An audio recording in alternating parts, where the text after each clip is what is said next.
You've been lied to about loss. They told you time heals all wounds, that if you just keep busy, the pain will fade, that one day you'll simply move on. But if that were true, why does the emptiness still ache years later? Why does a memory, a photograph, a familiar scent bring back the tears you thought were gone? Why do you still feel heavy inside, carrying grief like a stone in your chest that no one else can see? The truth is, loss isn't something you erase. It isn't something you run from. It's something you learn to live with, something you can transform. And Buddhist wisdom holds the map. For thousands of years, monks and masters faced the same heartbreak, death, separation, endings, and discovered a way not just to survive it, but to find peace within it. Not by pretending the pain doesn't exist, but by understanding impermanence, compassion, and the deeper meaning hidden in every goodbye. Tonight, as you listen, something inside you will shift. The storm of thoughts will begin to quiet. The weight you've carried will soften.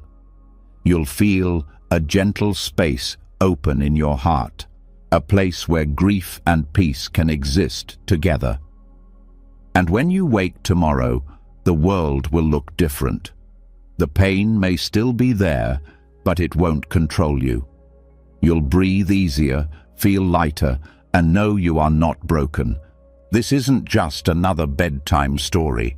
This is a healing, a chance to make peace with loss. Are you ready? Let's begin. Loss can feel like the cruelest thief. It arrives without warning, stripping away what you thought would always be there. A familiar voice, a touch, the warmth of a presence, suddenly gone. And in that space, the mind clings, replaying moments, begging time to reverse. But Buddhism whispers a different truth. Nothing was ever meant to stay. Every breath, every heartbeat, every sunrise has always been moving, shifting, dissolving. This is not punishment. This is the nature of life. And when you see impermanence not only as loss, but as liberation, everything changes. Impermanence, or anicca, is one of the central teachings of the Buddha. It tells us that everything, from the smallest grain of sand to the greatest love story, is in a constant state of change. This truth can sting, especially when it takes from us what we most cherish. But if you lean closer, if you look beyond the sting, impermanence reveals itself as a hidden gift. It shows you that clinging is where suffering hides. When you grip tightly to people, moments, or even emotions, you fight against the flow of life itself. And like holding onto a rope that's being pulled, the tighter you grip, the deeper the burn. The liberation comes when you stop fighting the current. Think of the seasons. Leaves fall, snow covers the ground, flowers bloom, and then the cycle begins again. None of this is tragic. It is life unfolding exactly as it must. The same is true of your own life and the lives around you. To resist impermanence is to demand that spring never end, that flowers never wilt. But would a flower's beauty mean as much if it bloomed forever? Its preciousness is born from its fragility, and so is yours. When you allow impermanence to teach you, even grief takes on a different color. Instead of asking, "Why did this have to end?" you begin to see that it was never supposed to be permanent. The laughter, the connection, the love, they were gifts on loan, meant to be experienced fully in their time. Their ending does not erase their value. In fact, their ending is what made them valuable. A jewel that cannot be lost eventually becomes invisible. But when you know it will slip from your hand, you treasure it with all the presence you can muster. Impermanence also frees you from the weight of resentment. Every painful memory, every harsh word someone once spoke to you, they too are impermanent. They pass like clouds drifting across a vast sky. Clinging to anger or bitterness is like refusing to let go of smoke. The Buddha often reminded his students that suffering arises when we demand permanence from a world that cannot give it. Liberation is not in forcing life to stay the same, but in aligning with its rhythm, in loosening the grip, in letting things come and go. There is also a deep tenderness in impermanence. When you truly understand that nothing will last, you become more attentive. You listen more closely to the voice on the phone. You hold the hug a little longer. You pay attention to the small details, the way someone laughs, the softness in their eyes, the warmth in their hand, because you know one day these will only live in memory. Impermanence does not numb you. It wakes you up. It invites you to be present, because each moment is fleeting, unrepeatable, and therefore infinitely precious. This truth does not only apply to relationships, but to every corner of existence. Your fears, too, are impermanent. That anxiety that weighs so heavily tonight will not stay forever. Your grief, sharp as it feels now, will shift in shape and texture. Even the body you inhabit is a moving tide of cells, changing from moment to moment. You have never been the same person twice. Liberation is remembering that what feels unbearable now will not feel this way forever. No storm, no matter how violent, has ever refused to pass. Some people hear this teaching and think it sounds cold, as if Buddhism asks us not to love or not to care. But it is the opposite. When you stop demanding permanence, your love becomes purer. You love without trying to possess. You love without holding someone hostage to your expectations. You love knowing that the moment you share together is complete in itself, needing no guarantee of tomorrow. This kind of love does not fear loss because it never claimed ownership in the first place. It is like sunlight warming your skin. You do not try to capture it in a jar. You simply bask in it while it lasts. Impermanence also cuts through the illusion of control. How much energy is wasted trying to freeze life in place? We save photographs, hoard possessions, replay old stories in our heads as if these could shield us from the river of time. Yet even the photograph fades, the possessions break, the stories grow dim. To live as though impermanence is negotiable is to fight against truth itself. To accept it, however, is to be released from endless struggle. You cannot control the flow, but you can learn to float within it. This teaching also carries an invitation to release your own identity. You cling not only to people or things, but to an idea of yourself, your youth, your roles, your achievements, your failures. But who you were yesterday is gone. The version of you reading these words will vanish into memory before the day ends. Does that frighten you, or does it liberate you? It means you are never trapped. You are free to change, to grow, to let go of what no longer serves you. If your sadness feels permanent, remember that you too are impermanent. The you who suffers now will not be the you forever. Impermanence is not just a concept, it is a practice. Monks train themselves to watch their breath, noticing how each inhale rises and falls, never the same as the last. They look at a candle's flame, aware it is born anew in every flicker. They observe rivers, trees, stars. Everywhere they look, the lesson repeats. Change is the only constant. When you begin to see this not with the mind, but with the heart, you start to relax into the truth. You stop clutching at permanence like a child clutching a melting ice cream cone. You open your hand and let life move. The liberation lies here.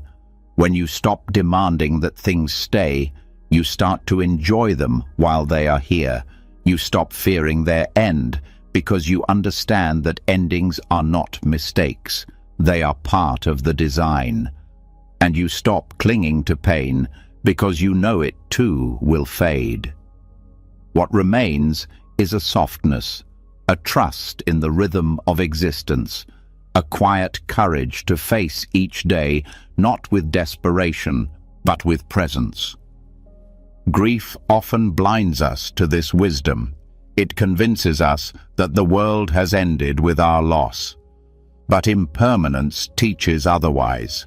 The world has not ended, it has simply changed shape. Your loved one's smile may no longer be here in the same form, but its echo lives in your memory, in the lessons they left behind, in the way their existence ripples through the lives they touched. Impermanence does not erase them. It reminds you that their presence was always a gift, not a possession. And when you see life this way, even your own mortality becomes less terrifying.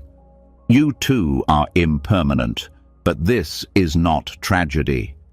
It means you are part of the great cycle, no different than the leaves that fall or the waves that crash and recede. Liberation comes when you no longer fight this truth, but live aligned with it, tasting each moment, knowing it will pass, and finding peace in that passing. The next time grief rises, notice it, feel its sharpness, and then remember, this too is impermanent. It will change, it will soften, it will shift. The love you lost was never yours to own, but it was yours to experience. And that experience, fleeting though it was, is a treasure no loss can erase. This is the gift hidden in impermanence. Not just loss, but liberation. When we begin to see impermanence not as an enemy, but as a teacher, something else quietly rises to the surface. If nothing lasts, then what does it really mean to say that we own anything at all? We cling to people as if they belong to us. We guard our possessions as if they are extensions of who we are. We even speak of my body as though it were something permanent that we could control forever.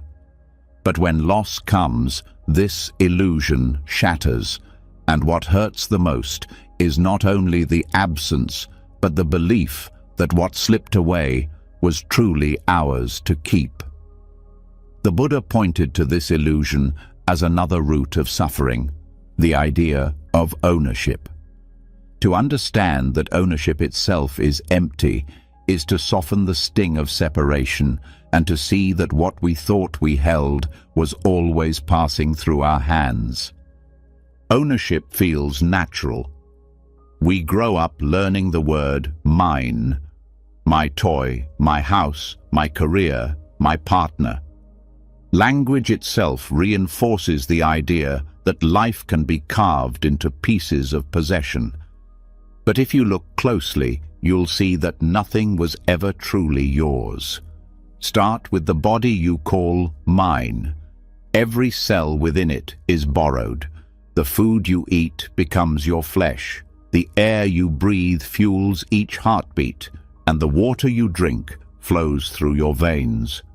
Without these constant gifts from the world around you, this body would collapse.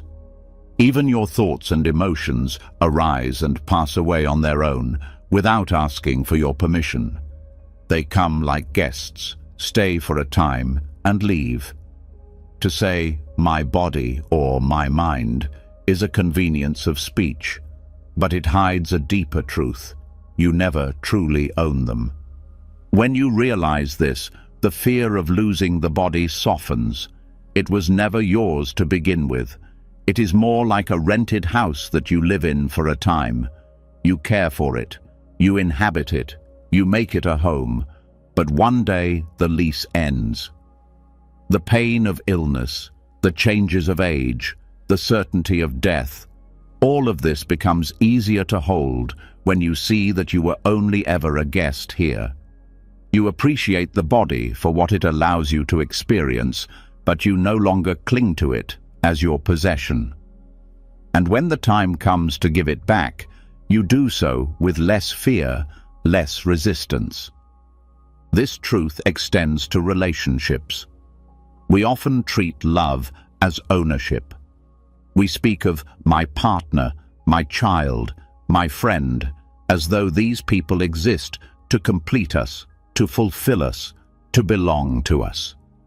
But every person is a universe of their own, moving on a path that you cannot fully control. To think otherwise is to build your joy on fragile ground. When loss comes, a breakup, distance, death, the shock is doubled because not only do we miss the person, but our sense of ownership is threatened. We cry out, "How could this happen to me?" as if the universe broke a contract it never signed. Yet when you release the idea of ownership, you begin to love more freely. You see that people are not possessions, they are gifts. They come into your life, they share moments, and then they move on. Their presence is no less valuable because it was temporary. In fact, it is more precious because it was never guaranteed. Possessions, too, teach the same lesson. Think of every object you call yours, your clothes, your phone, your home. Each one is temporary. They break, they decay, they pass into the hands of others. Even if you cling tightly, time will pry them away. At best, you are a caretaker, not an owner. The great Buddhist teachers remind us that possessions can bring comfort, but never security. They are tools, not extensions of self. When you confuse the two, loss feels like losing a part of yourself. But when you see that ownership is empty, you can enjoy what you have while it is here, and let it go when it leaves. You stop building your identity on sand. Even the people we admire most in history understood this. Kings who ruled vast lands, billionaires with unimaginable wealth, all left empty-handed when death came. No crown, no palace, no fortune could follow them. The Buddha himself was a prince surrounded by luxury, yet he walked away because he saw that none of it could shield him from sickness, old age, and death. He realized that true freedom does not come from adding more to own, but from letting go of the illusion of ownership altogether. Grief becomes softer when this truth is absorbed. The pain of separation still comes, but the sharp edge of, "This was mine, and now it is gone," begins to dull. You start to see that everything and everyone has always been passing through. Loss does not mean robbery, it means the end of a visit. Just as a traveler at a station cannot hold on to the passing trains, you cannot hold on to the flow of life. But you can appreciate each arrival, each moment of connection, without demanding permanence. This is how emptiness of ownership becomes healing. The mind resists this truth because ownership gives a sense of stability. If I can say mine, then perhaps I can feel safe. Yet, the very attempt creates more insecurity. You worry about losing what you own, You fear changes that threaten it. You measure your worth by the size of your possessions. It is a cycle of craving and fear that never ends. By loosening the grip on ownership, you release yourself from this cycle. You start to see that security does not come from holding, but from releasing. True safety lies in aligning with reality, not in fighting it. Ownership also fuels comparison. When you believe in mine, you look at yours. You measure yourself against others, your wealth, your success, your relationships, always seeking validation. This comparison is endless because there will always be someone with more or less. But when ownership dissolves, comparison weakens. You see that life is not a competition of who owns the most, but a flow of experiences that each person receives in different ways. Your joy no longer depends on keeping up or surpassing anyone else. It rests in presence, in gratitude, in the ability to experience without clinging.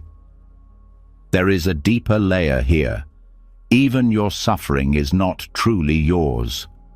When pain arises, the instinct is to say, "I suffer, this is my grief."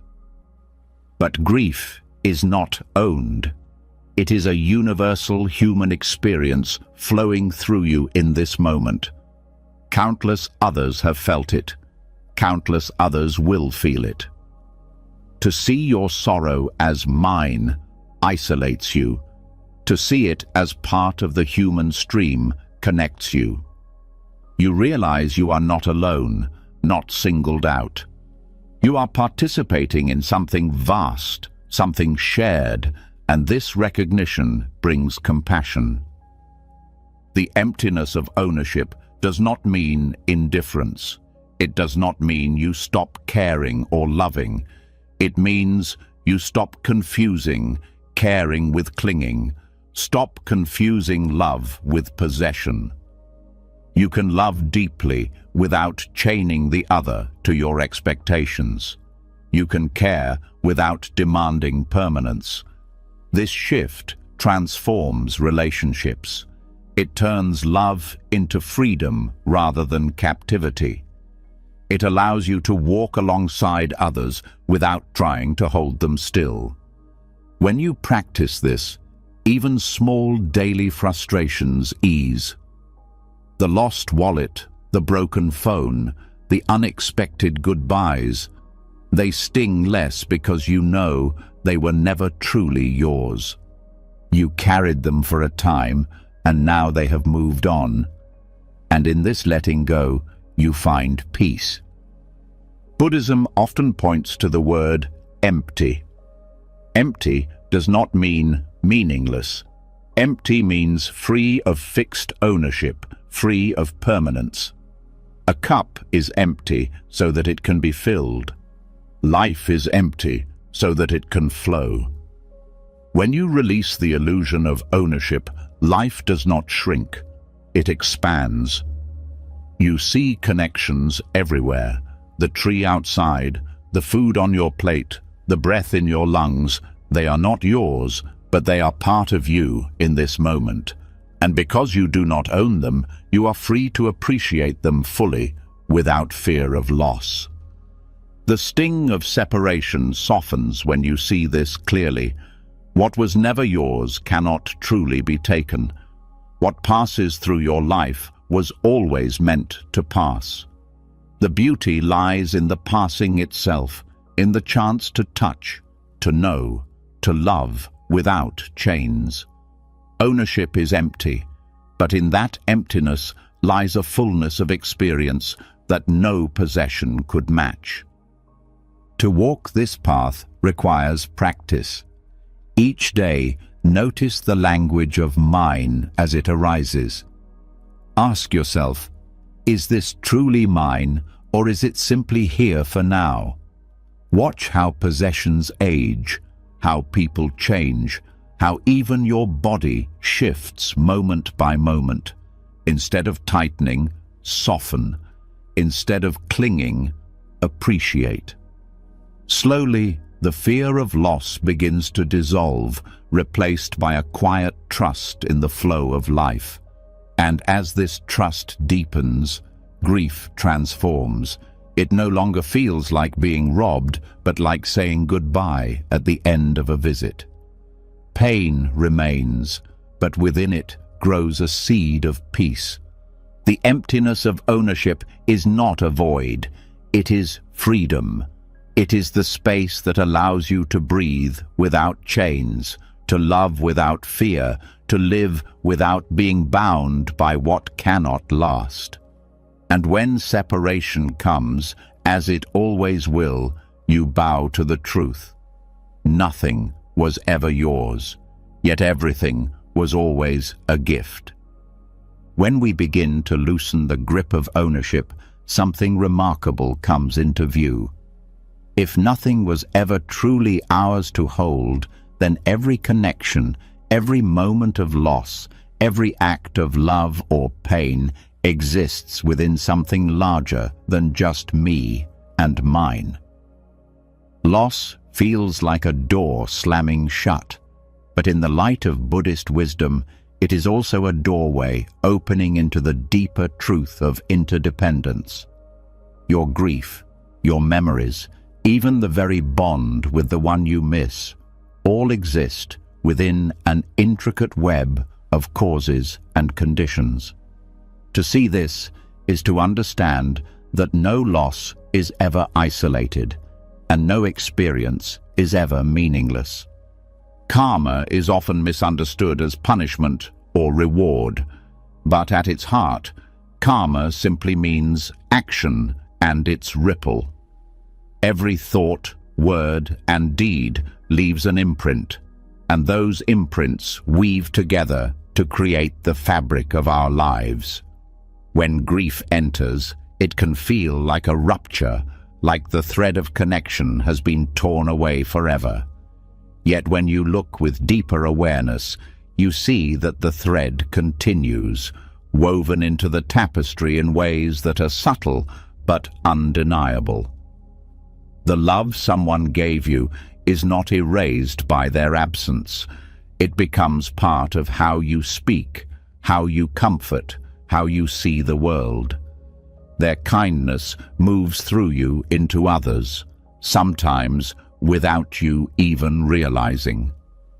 Loss may change the form of the relationship, but the karmic connection continues its work. This understanding softens the despair of meaninglessness that grief often brings. The mind cries out, "What was the point if it all ends?" But karma teaches that nothing is ever wasted. Every act of care, every word of encouragement, every lesson taught or laugh shared becomes a seed planted in consciousness. Those seeds do not vanish. They grow in your life and in the lives you touch. A mother who taught patience may no longer be here, but her patience is alive in the way her child raises their own children. A friend's laughter echoes in the jokes you tell years later. The karmic web holds all of it, binding experiences into something larger than any single lifespan. Grief often feels lonely, as though you are carrying a weight that belongs only to you. But karma shows you that grief itself is not separate. Countless beings have felt the same ache. Countless beings are feeling it this very moment. The karmic web reveals that you are not a single, isolated point of pain. You are part of a shared human rhythm. This recognition allows compassion to arise. Instead of drowning in the belief that your suffering is meaningless, you see it as part of a vast ocean. And from this ocean, you can draw strength. You realize that the way you navigate your grief can ripple outward, offering comfort to others who walk through their own losses. Karmic interdependence also teaches that relationships never truly end. The form may shift, but the influence continues. Think of a candle lighting another candle. Even if the first flame burns out, its light lives on in the second, the third, and beyond. Every person you have loved continues to burn in this way, their impact carried forward in you and beyond you. This is not wishful thinking, it is the reality of interdependence. The world is shaped by the web of actions and connections, and every loss is woven into that web. Even sorrow becomes part of the story, shaping compassion, resilience, and understanding in ways that would not exist without it. This perspective does not erase pain, but it reframes it. Instead of asking, "Why me?" the question becomes, "What can grow from this?" Grief becomes not just an ending, but a transformation.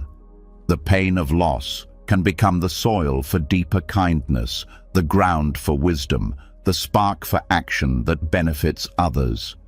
When you see your grief as part of a karmic chain, it shifts from something that isolates you to something that empowers you. You realize that even suffering has the potential to become medicine, not only for yourself, but for others. It also allows you to release some of the guilt that often hides inside grief. When someone we love dies, part of us wonders what we could have done differently, as if ownership of their fate belonged to us. But karma shows us that every life is shaped by countless causes and conditions, far beyond the control of any single person. The weather, the body, chance encounters, the choices of others, all of these threads come together. No one owns the outcome. Understanding this does not mean shrugging responsibility for our actions, but it frees us from the illusion that we alone could have prevented the loss. This recognition brings both humility and peace. The web of interdependence also shifts how we see memory. Memories are not static possessions. They are living movements of karma. When you remember someone you love, you activate their influence in the present. Their words guide your decisions. Their values shape your choices. Their presence colors your emotions. Memory itself becomes a continuation of the karmic link. And each time you act in harmony with the best of what they gave you, you extend their presence into the world. In this way, grief becomes a form of continuation rather than only rupture. This insight can bring profound comfort. The one you mourn is not sealed away in the past. Their influence flows into the present through the karmic web. Perhaps in a gesture you now make unconsciously, or in a phrase you repeat, or in the way you comfort someone else. In all these ways, their being still ripples through the world. No loss is truly final, because no connection is ever isolated. Seeing grief through karma also transforms how you relate to others still alive. You become more aware of the seeds you are planting now. You notice the power of small actions, how a kind word can linger for decades, how a moment of neglect can leave scars, how generosity can ripple outward beyond what you will ever witness. Knowing that everything you do becomes part of the web encourages you to live more mindfully. You realize that even in your pain, you can plant seeds of healing. Even in sorrow, you can contribute to the well-being of others. This is where grief itself becomes a teacher. When you suffer, you touch the universal fabric of human pain. That contact can break you open to compassion. You begin to see others not as strangers, but as companions on the same path of loss and love. Karma links you to them, just as it links you to those you mourn. The illusion of isolation begins to fade. You recognize the shared humanity beneath all appearances, and this recognition is the seed of wisdom. None of this denies the sharpness of loss. It does not mean you should not cry or feel anger or ache in your bones. Buddhism does not ask you to suppress what is real. Instead, it invites you to hold that pain within a larger truth. You grieve, but you grieve within the web of interdependence. You cry, but you cry knowing your tears are part of a river that has flowed through countless lives. You miss the one you love, but you miss them knowing that their presence continues in subtle but undeniable ways. Over time, this awareness changes the way you carry grief. It becomes less of a stone in your chest and more of a current that moves through you. You stop asking it to disappear and instead allow it to teach you. The loss becomes not only a wound, but a source of depth. You grow roots of compassion that reach into the soil of shared humanity. You grow wings of wisdom that rise above the illusion of isolation. You begin to live with a gentler heart, a heart that knows everything is connected, that nothing is wasted, that even in death, influence continues. Karmic interdependence dissolves the lie of meaninglessness. No loss is meaningless because no life is separate. Everything you have shared, everything you have loved, everything you have lost has become part of a greater whole, and in that whole, nothing disappears. It only changes form, continues its ripple, and shapes what comes next. To see this is to find comfort not by denying grief, but by letting it reveal its hidden depth. In the web of karma, nothing stands alone, and nothing is ever truly gone. When we begin to see grief through the web of karma, the heaviness of loss feels less like an isolated burden and more like part of something vast and deeply connected. Yet, even with this understanding, there is still the struggle of how to live with sorrow day by day. Some people collapse under its weight, drowning in memories, unable to breathe beneath the waves. Others shut down, numbing themselves, pretending not to feel at all. Both extremes create more suffering. One leaves you paralyzed by emotion, the other disconnects you from life itself.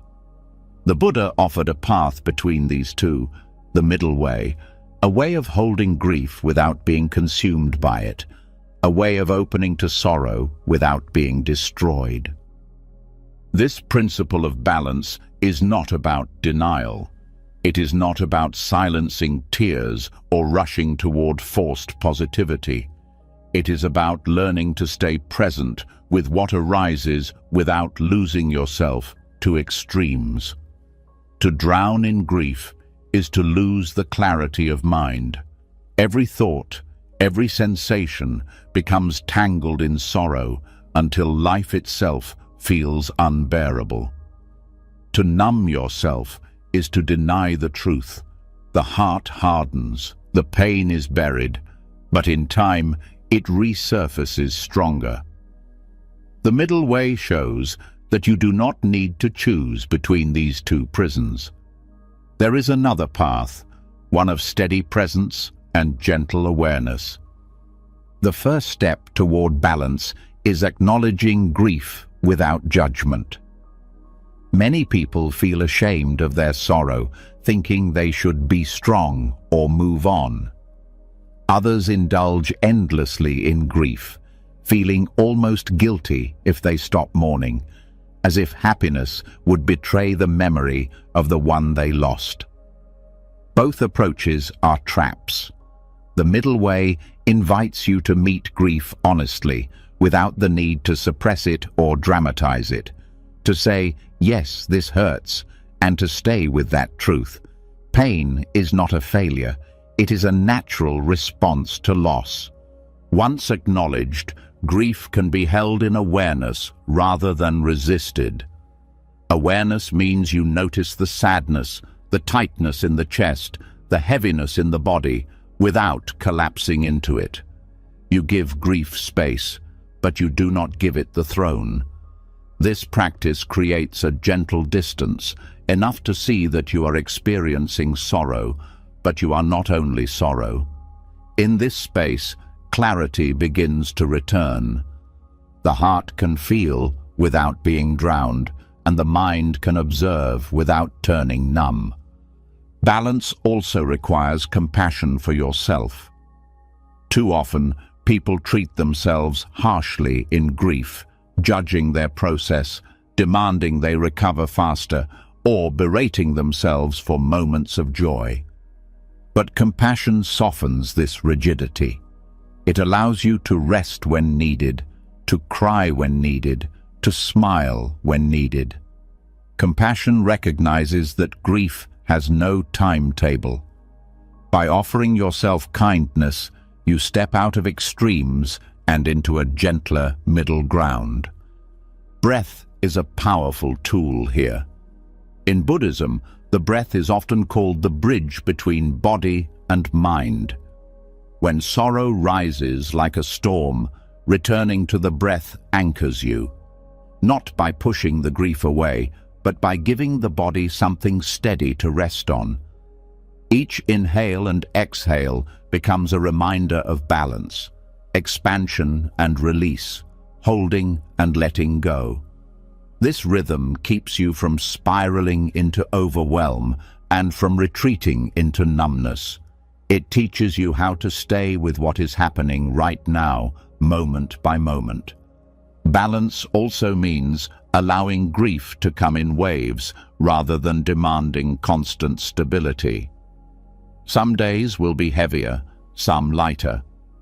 To walk the middle way is to accept these fluctuations without clinging to them. You do not curse the heavy days or grasp desperately at the lighter ones. You ride them as part of the process. This acceptance prevents the despair of thinking sorrow will last forever, and it avoids the denial of pretending it is gone too soon. Community is another anchor. Left alone, grief can distort the mind, convincing you that you are broken or alone in your suffering. But when you open to others, friends, family, or a sangha, you discover that grief is a shared human reality. Others can help hold your pain when it feels too heavy, and you can do the same for them in time. This mutual support keeps you from falling into isolation, which often leads to numbness, and from falling into despair, which often leads to overwhelm. Community keeps you balanced by reminding you that loss is not yours to bear alone. Mindful presence is essential. The mind loves to wander into the past, replaying every memory, or into the future, fearing what life will look like without the one you've lost. Both directions can pull you into extremes. The middle way draws you back to now. What is happening in this breath, in this step, in this moment?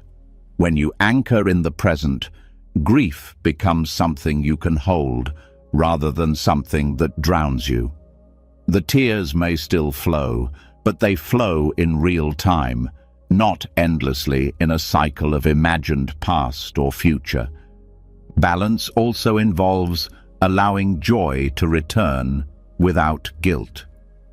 Many resist happiness after loss, thinking it disrespects the memory of the one who is gone. But joy is not betrayal.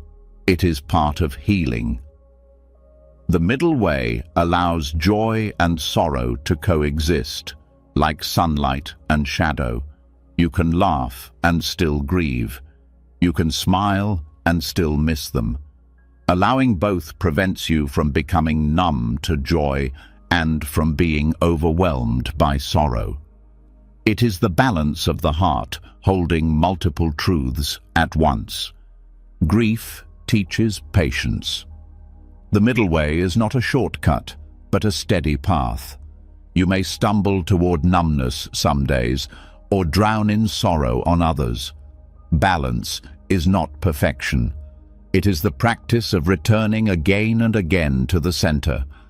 Just as a tightrope walker wobbles but regains footing, you wobble but return to presence. Over time, this becomes more natural. The extremes lose some of their pull, and the middle path feels steadier. This way of walking through grief also prepares you for the challenges of future losses. Each time you practice balance, you strengthen resilience. You learn that you can hold sorrow without breaking, and you can open to joy without guilt. This knowledge gives you courage. The fear of grief lessens because you know there is a way through. You no longer dread the pain of loss as something that will destroy you. You see it as part of life's rhythm, something you can meet with balance and grace. The middle way is not cold detachment. It is full engagement with life, but without being enslaved by extremes. It is the courage to feel deeply without drowning, and the wisdom to let go without going numb. In grief, this means living with both the ache of loss and the beauty of love at the same time. It means neither denying the depth of your sorrow nor allowing it to define your existence. It is a delicate dance, one that brings both dignity and freedom. When you begin to live this way, grief itself becomes a teacher. It shows you where you lean too far into numbness, where you collapse into despair, and where balance brings peace. It teaches you patience, compassion, and resilience. It shows you that the human heart is vast enough to hold both suffering and joy.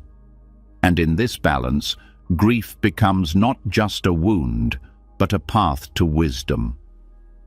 Walking the middle way through loss allows you to emerge not untouched by pain, but touched in a way that deepens you. You discover that even in sorrow, life continues to move, breath continues to flow, moments continue to offer beauty. You learn that grief does not have to be a prison. With balance, it becomes a passage, not an escape, not a drowning, but a steady walk through the river of sorrow, one step at a time, until you emerge on the other side with a softer, stronger heart. When we learn to walk the middle way through grief, we discover that balance itself reshapes the heart. By neither drowning in sorrow nor shutting it out, we begin to see something unexpected rising from within the pain. Loss is not only about absence, it is also about a raw opening that can reveal a deeper form of compassion. In the vulnerability of grief, walls that once kept us apart from others start to thin. The very wound that hurts so much becomes the same opening through which empathy flows. Loss can carve channels in the heart, and through those channels, compassion begins to move. Sorrow strips away pretense. It takes away the illusion that we are untouchable or separate from suffering. When you grieve, you see how fragile human life truly is. You feel the weight of impermanence not as an abstract teaching, but as a truth written into your own body. This rawness can soften arrogance, dissolve pride, and make space for humility. In that humility, you begin to recognize the shared vulnerability of all beings. You realize that every person you meet carries their own story of loss, some visible, some hidden. The pain that once felt so personal becomes a bridge connecting you to countless others. This connection is not born from pity, it is born from recognition. When you see another grieving, your heart knows the terrain. You recognize the heaviness in their eyes, the silence in their voice, the weight in their posture, and instead of turning away, you lean closer. The loss you endured becomes the seed of empathy. You understand not only because you heard about suffering, but because you lived it. This kind of understanding cannot be taught by books or theories. It can only be carved by experience. Compassion hidden in loss also changes how you respond to others. Before, you might have judged someone's sadness or felt impatience with their pain. After walking through your own grief, you carry less judgment and more patience. You know that healing does not follow a neat timeline. You know that grief lingers in unexpected ways. This knowledge gives you the ability to hold space for others, to sit with their sorrow without trying to fix it or rush it away. You become the kind of presence that brings comfort simply by being steady. The Buddha often taught that suffering can become a doorway to compassion.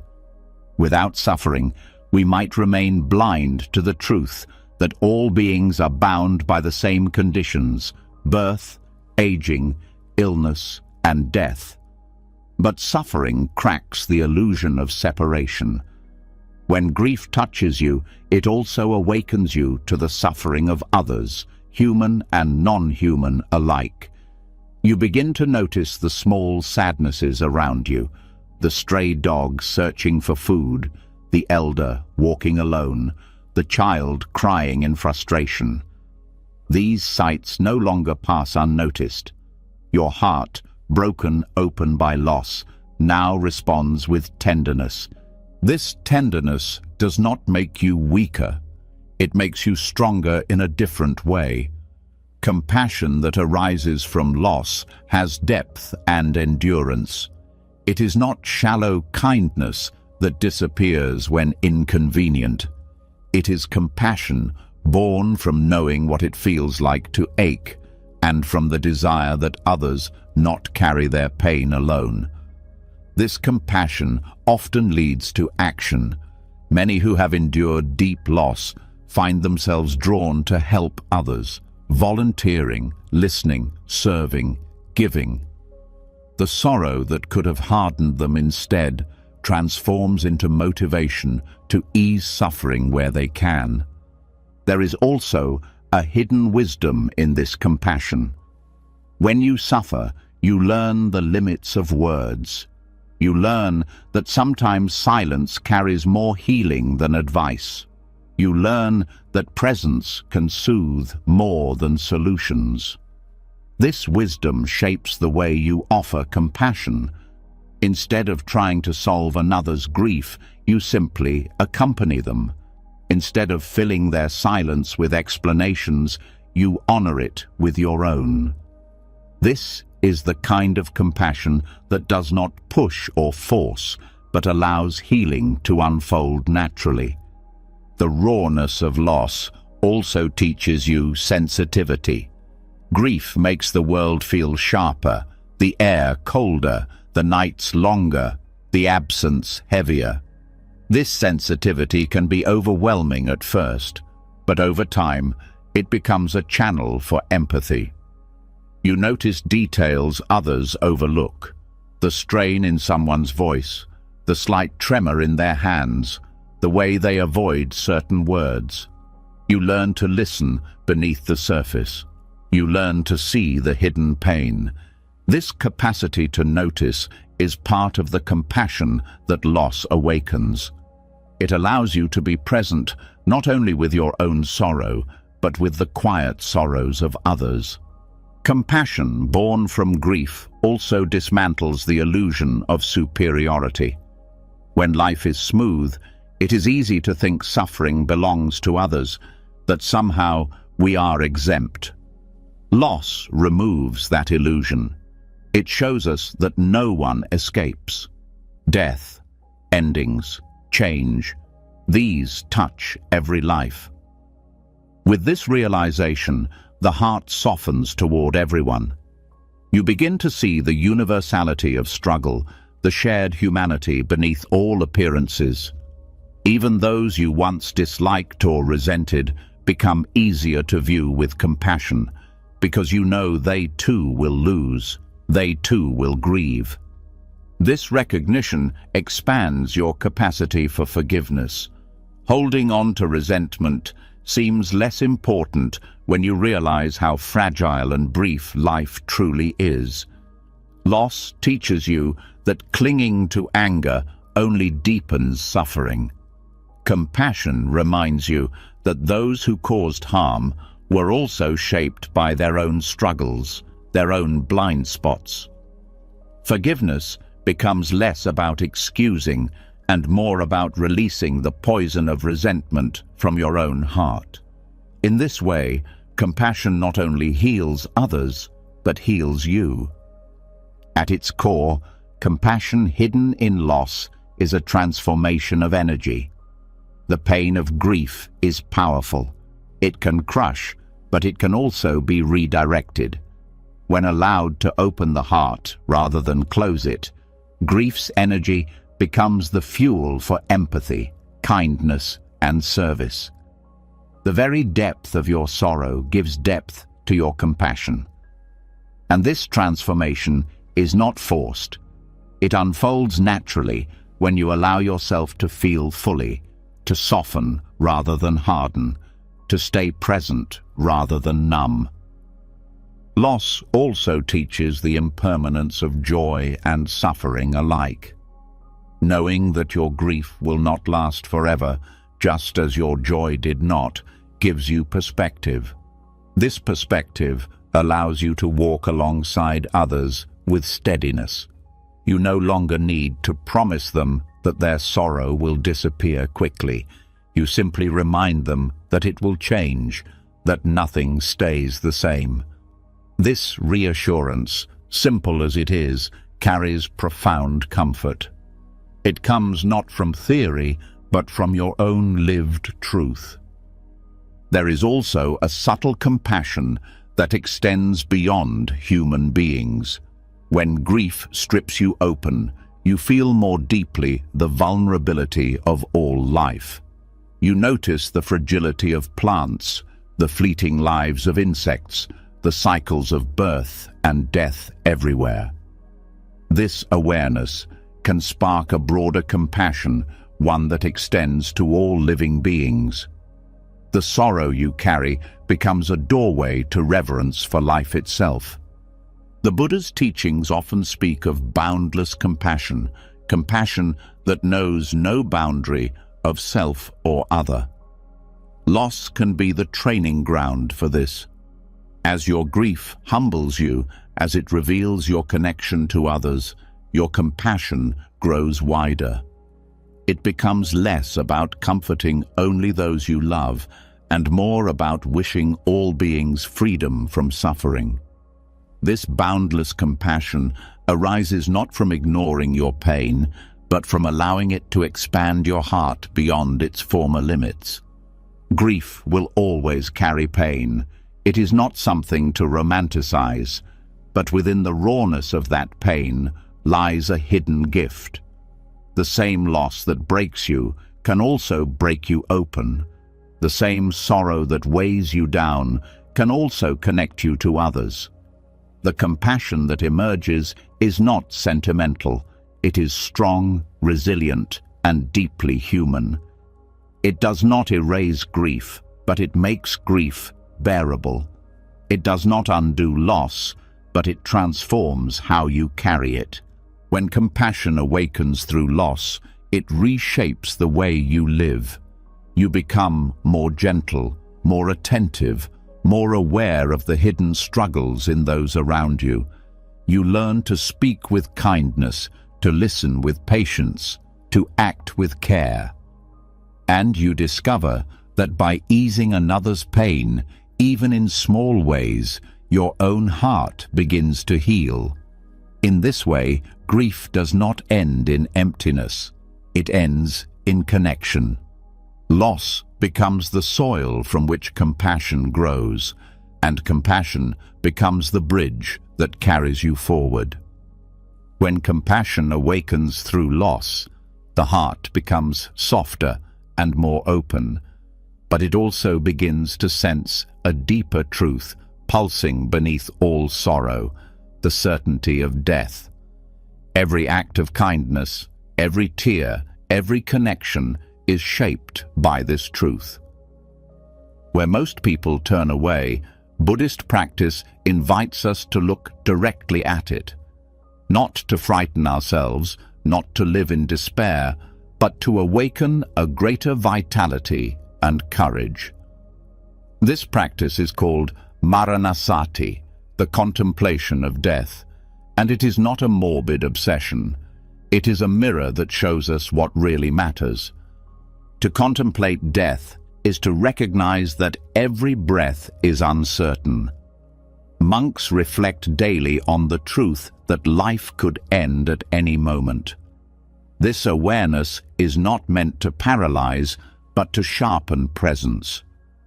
When you know time is fragile, you stop wasting it on trivialities. The mind, usually caught in endless distractions, becomes focused. The heart, usually tangled in attachment, becomes tender. This contemplation turns death from a shadow we fear into a teacher we respect. Many fear that thinking of death will breed hopelessness, but in practice, the opposite happens. When you bring mortality into awareness, you stop postponing life. You no longer say, "One day I will love fully," or "Someday I will forgive."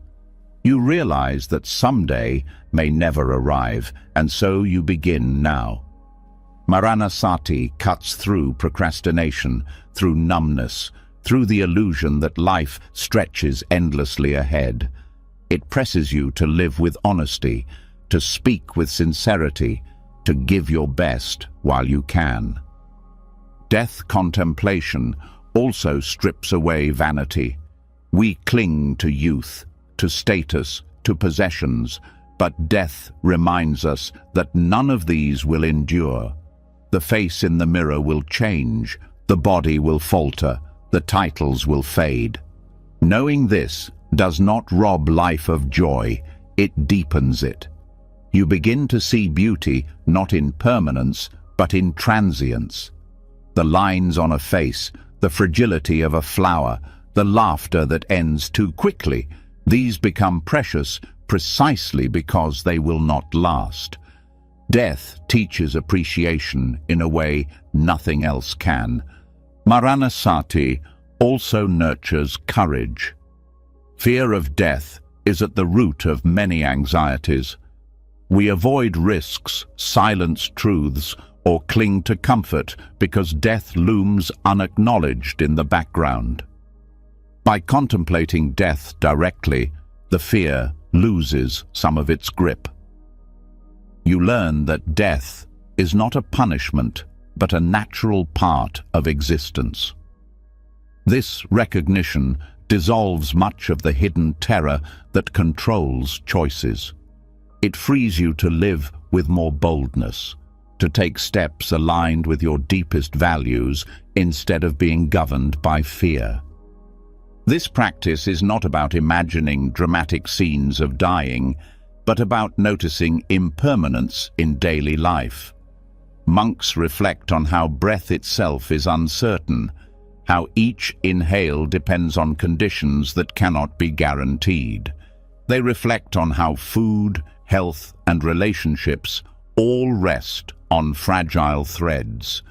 By observing these truths calmly, they build resilience. The mind grows accustomed to change, and death becomes less of a shock. It is seen as the final expression of a process that has been happening all along. Contemplating death also clarifies priorities. The small irritations that consume so much energy, the arguments, the grudges, the endless striving, lose their weight when seen against the certainty of mortality. Ask yourself, if today were your last day, Would this matter? Often, the answer is no. This question can be a compass, guiding you toward what is meaningful: connection, compassion, honesty, presence. Death contemplation brings perspective, helping you see what is essential and what is noise. Another gift of Maranasati is tenderness. When you know that every person you meet will one day die, your interactions change. Harshness softens. Patience grows. You hold people more gently because you know their time is limited. Even those who frustrate you are recognized as fragile beings moving toward the same end. This awareness can transform relationships. It becomes harder to cling to resentment when you remember that all of us are temporary travelers. The practice also strengthens gratitude. Each sunrise, each meal, each conversation becomes a blessing when you acknowledge it could be the last. Gratitude becomes less about listing good things and more about a lived awareness of impermanence. The ordinary turns luminous. Washing dishes, hearing rain, holding someone's hand, these are no longer overlooked. They are honored because they are fleeting. Death contemplation awakens gratitude not as a practice of words, but as a natural response to seeing clearly. Maranasati also builds resilience in the face of actual loss. When death comes to someone you love, the shock is immense.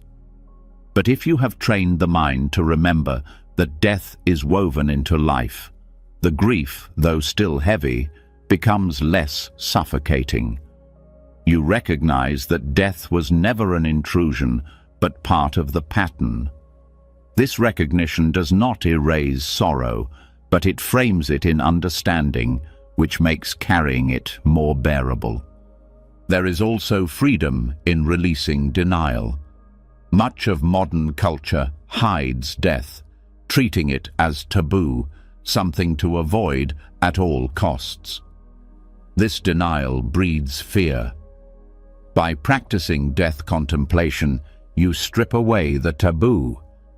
Death becomes part of life's conversation. It no longer lurks unspoken in the shadows. It is faced directly, calmly. And in that facing, freedom arises. Denial shrinks, fear weakens, and acceptance grows. Maranasati deepens spiritual urgency. The Buddha often reminded his followers that life is precious because it is uncertain. To waste it in distraction is to squander a rare opportunity. Contemplating death daily reminds you to practice, to cultivate wisdom and compassion now. You do not wait until conditions are perfect, because you know they may never be. This urgency is not anxious, but alive. It infuses each day with purpose. Death contemplation also bridges the gap between self and others. When you acknowledge that you, your loved ones, and even those you dislike all share the same fate, barriers soften. You see the equality in mortality. No status, wealth, or power can protect anyone. This recognition fosters humility and empathy. It reminds you that beneath all differences, we are bound by the same truth. We are temporary, fragile, and interdependent. There is a paradox here. By contemplating death, life feels more vivid. Many discover that joy actually increases. Colors seem brighter, relationships feel deeper, moments feel fuller. This is because death contemplation removes the illusion of endlessness. It brings life into sharp relief. You taste it more fully because you know it will not last.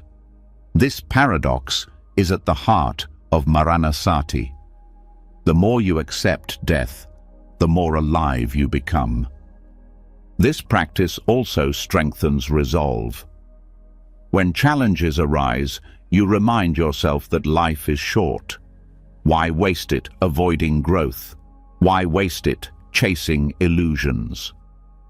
Death contemplation pushes you toward authenticity.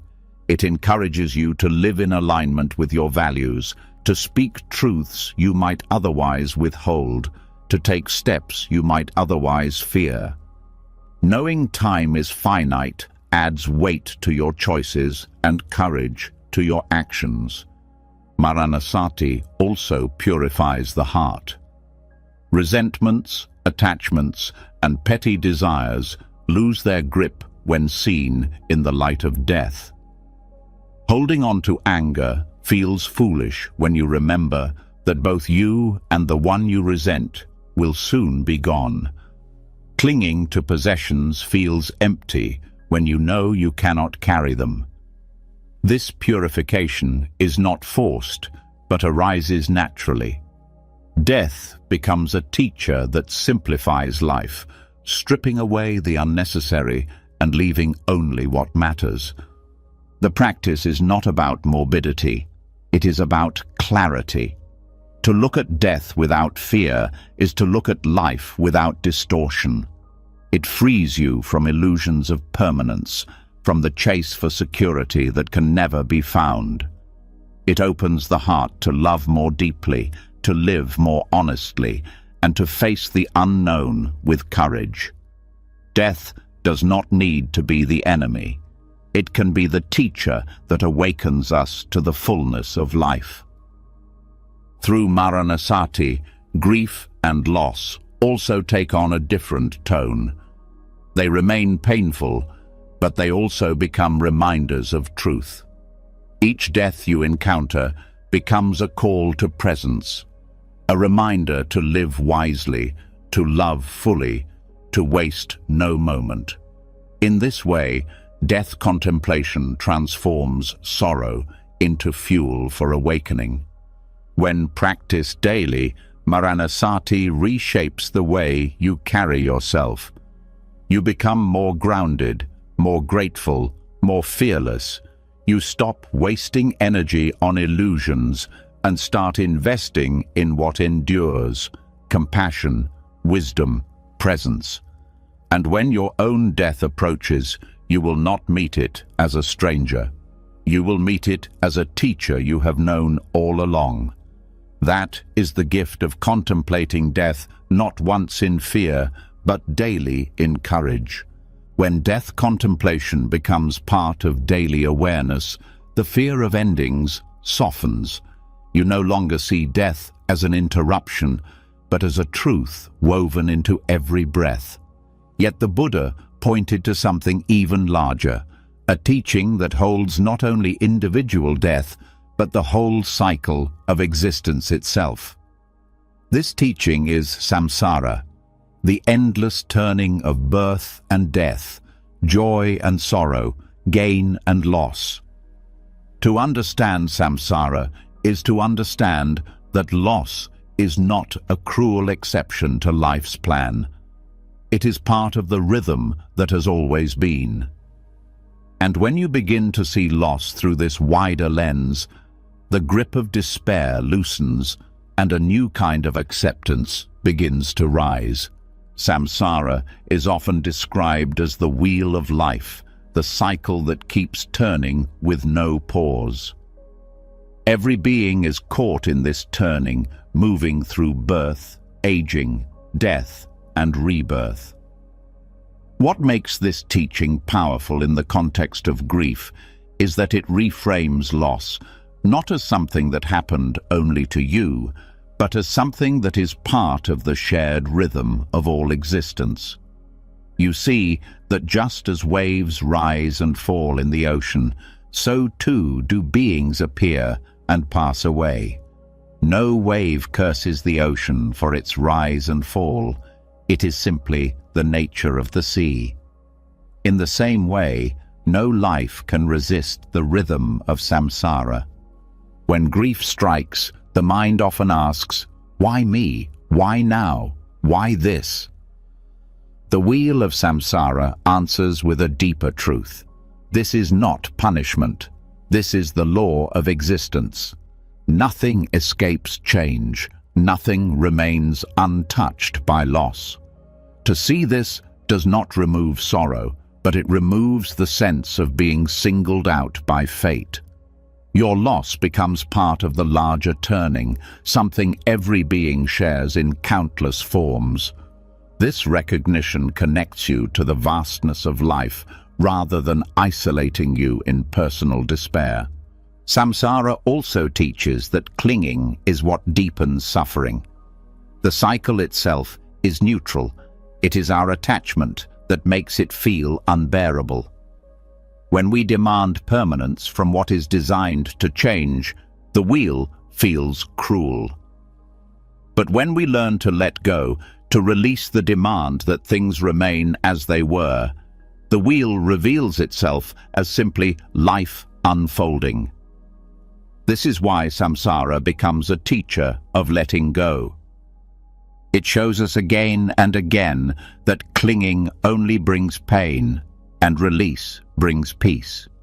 Letting go does not mean forgetting or denying.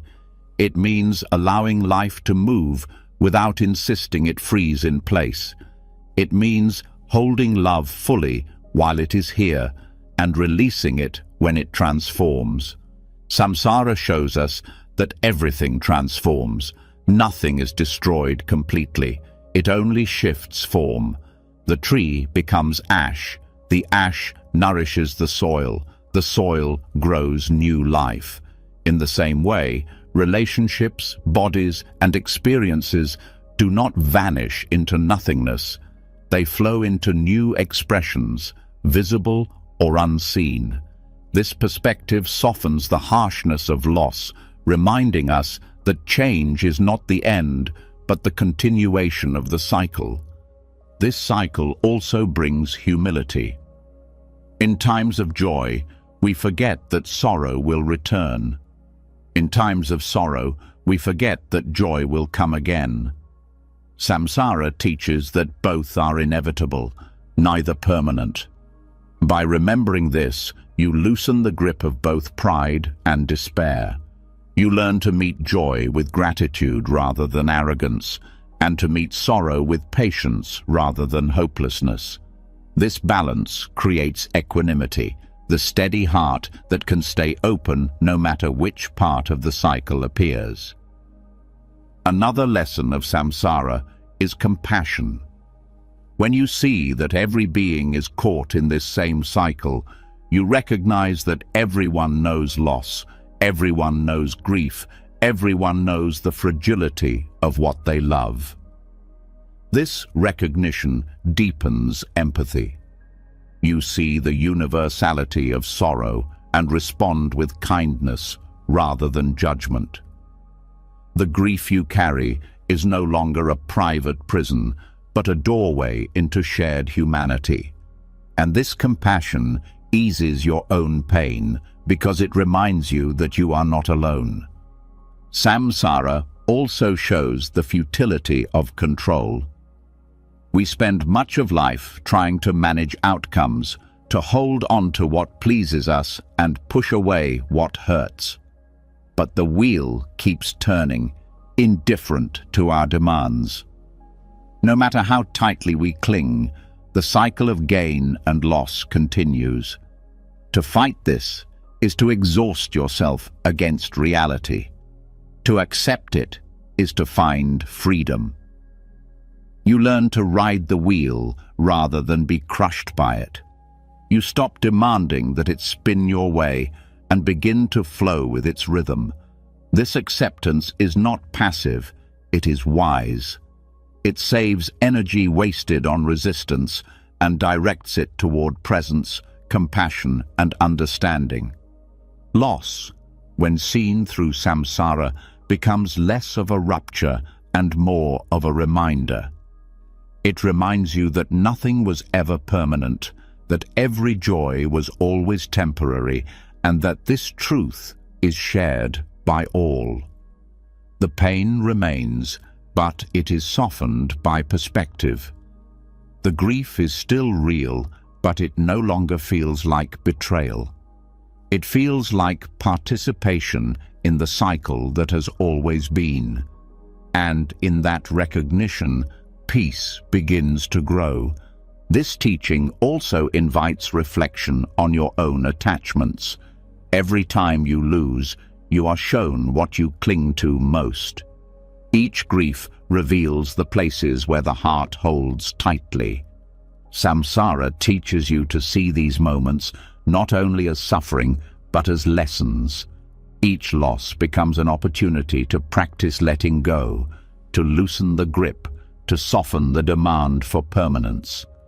With each practice, the heart grows more resilient, more able to love without fear of loss, more able to release without bitterness.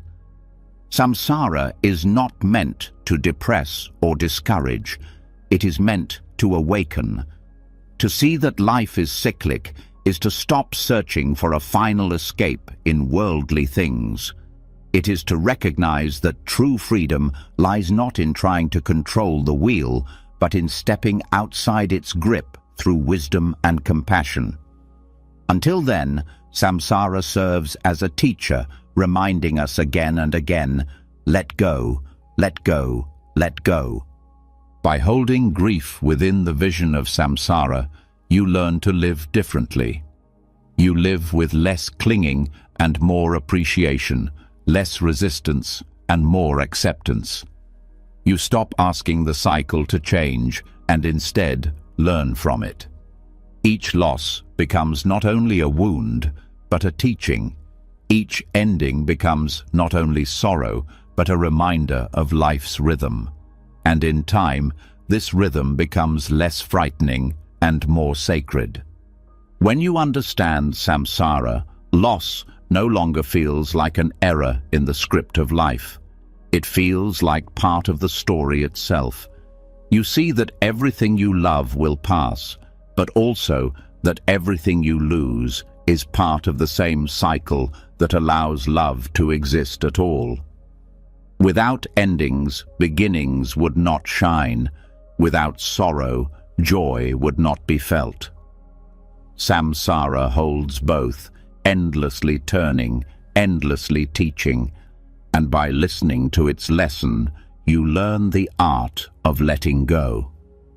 When we begin to see samsara not as a cruel trick, but as a rhythm that includes both gain and loss, joy and sorrow, we start to loosen our grip and allow life to flow more naturally. Yet even with this wider view, grief can still feel heavy and unbearable. The Buddha did not deny this weight. He began his teaching by naming it directly.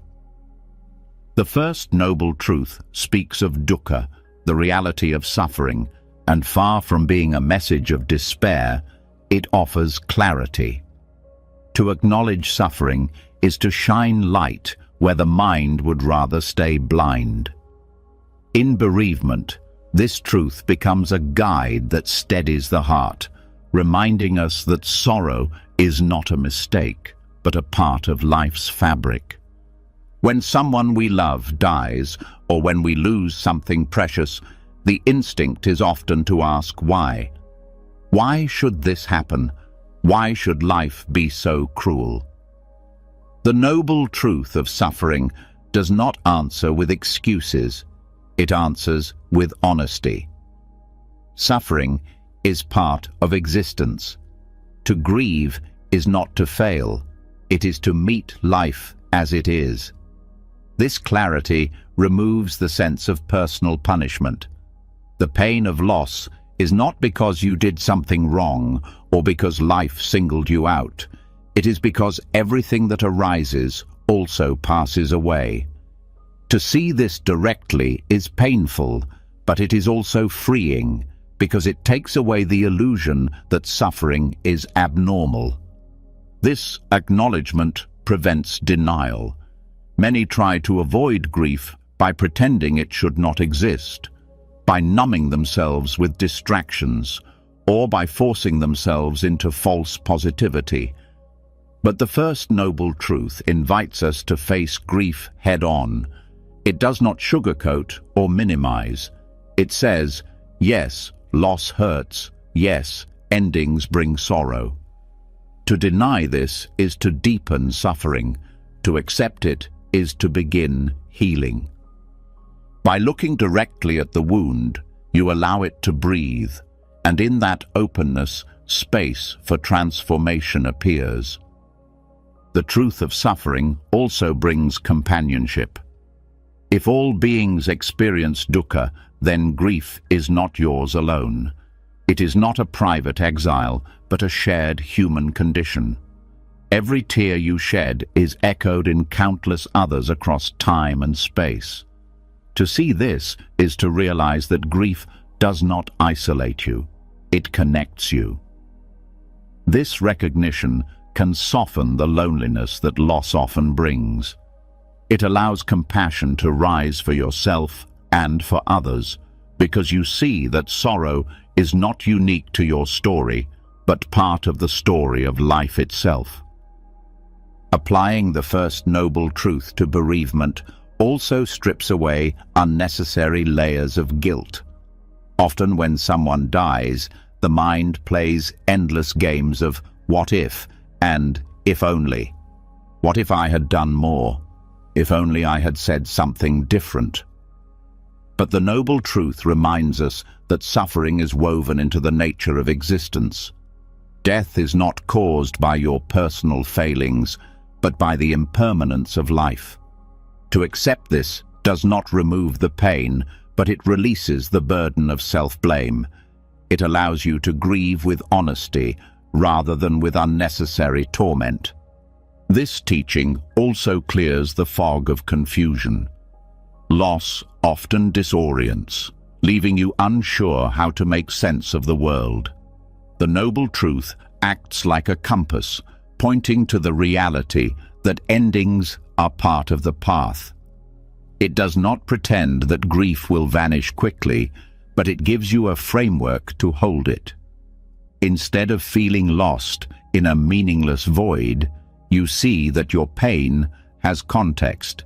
It is part of what it means to be alive.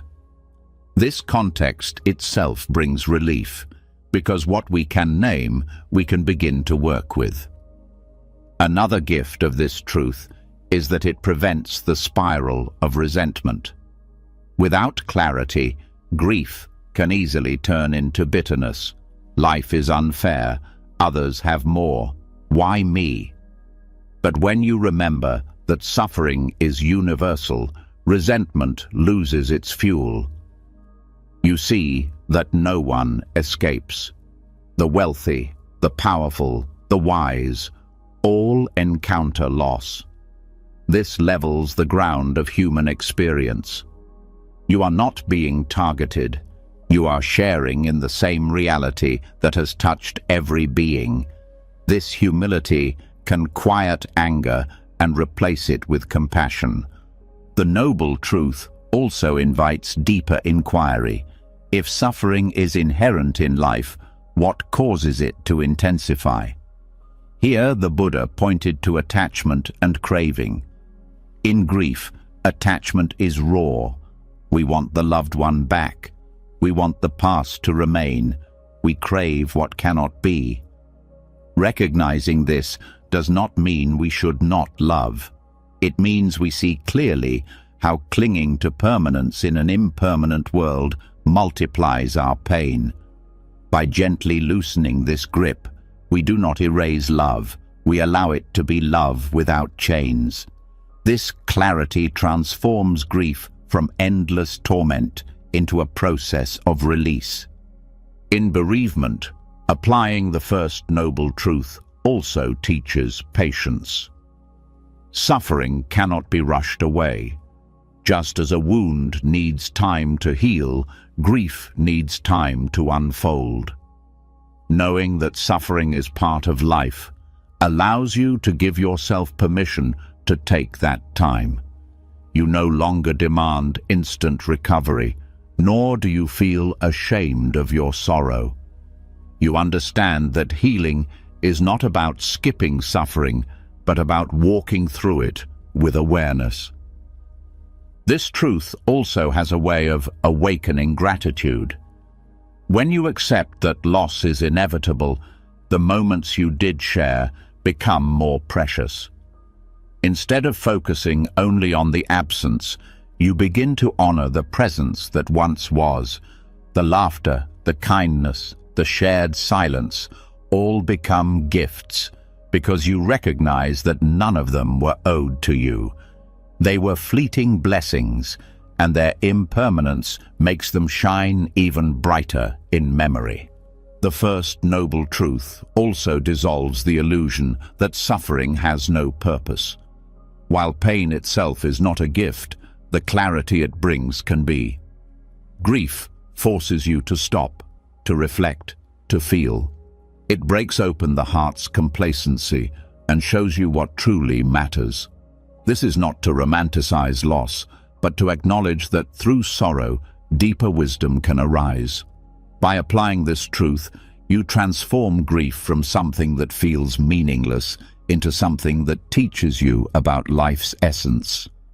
This clarity does not make suffering pleasant, but it makes it bearable. Instead of resisting grief as if it should not exist, you hold it knowing it is part of the path. This shift turns grief from an enemy into a companion, harsh but honest. And in walking with this companion, you grow stronger, more compassionate, more awake. In this way, the first noble truth applied to bereavement is not a message of despair, but of reality. It tells you that grief is not failure, not punishment, not abnormal. It is life. And by accepting life as it is, with its sorrow as well as its joy, you begin to find peace in the very place you once thought peace was impossible. When we begin to understand the first noble truth as a mirror of life's nature rather than a sentence of despair, we gain the strength to face grief without denial. But seeing suffering clearly is only the beginning. The question then arises, how do we keep sorrow from swallowing us whole? The mind, left unchecked, spins endless stories, revisits every memory, predicts painful futures, and traps us in cycles of regret and longing. This is where mindfulness becomes medicine. By anchoring awareness in the present moment, mourning transforms from a spiral of torment into a path of steady healing. Mindful presence in grief does not mean trying to push sorrow away. It means staying with what is here now, instead of being lost in what has already passed or what may never come. When you lose someone, the mind is often dragged back into the past, replaying conversations, remembering small details, or wishing you could relive a moment one more time. Or it leaps into the future, worrying about how you will manage, fearing the weight of absence stretching endlessly ahead. Neither past nor future can be touched or changed. They are shadows of thought. The present moment, however, is real. In the present, you have breath. In the present, you have ground beneath your feet. In the present, you have the capacity to take one step, then another. This is where healing begins. Mindful mourning asks us to notice grief without adding extra layers. The ache in your chest is real, but the story that you will never feel peace again is not. The tear on your cheek is real, but the idea that you are broken forever is not. Presence teaches us to separate the raw experience of loss from the mind's endless narrative about it. This does not erase sorrow, but it keeps it honest. You feel sadness as sadness, not as 1,000 imagined futures piled onto it. This honesty lightens the burden.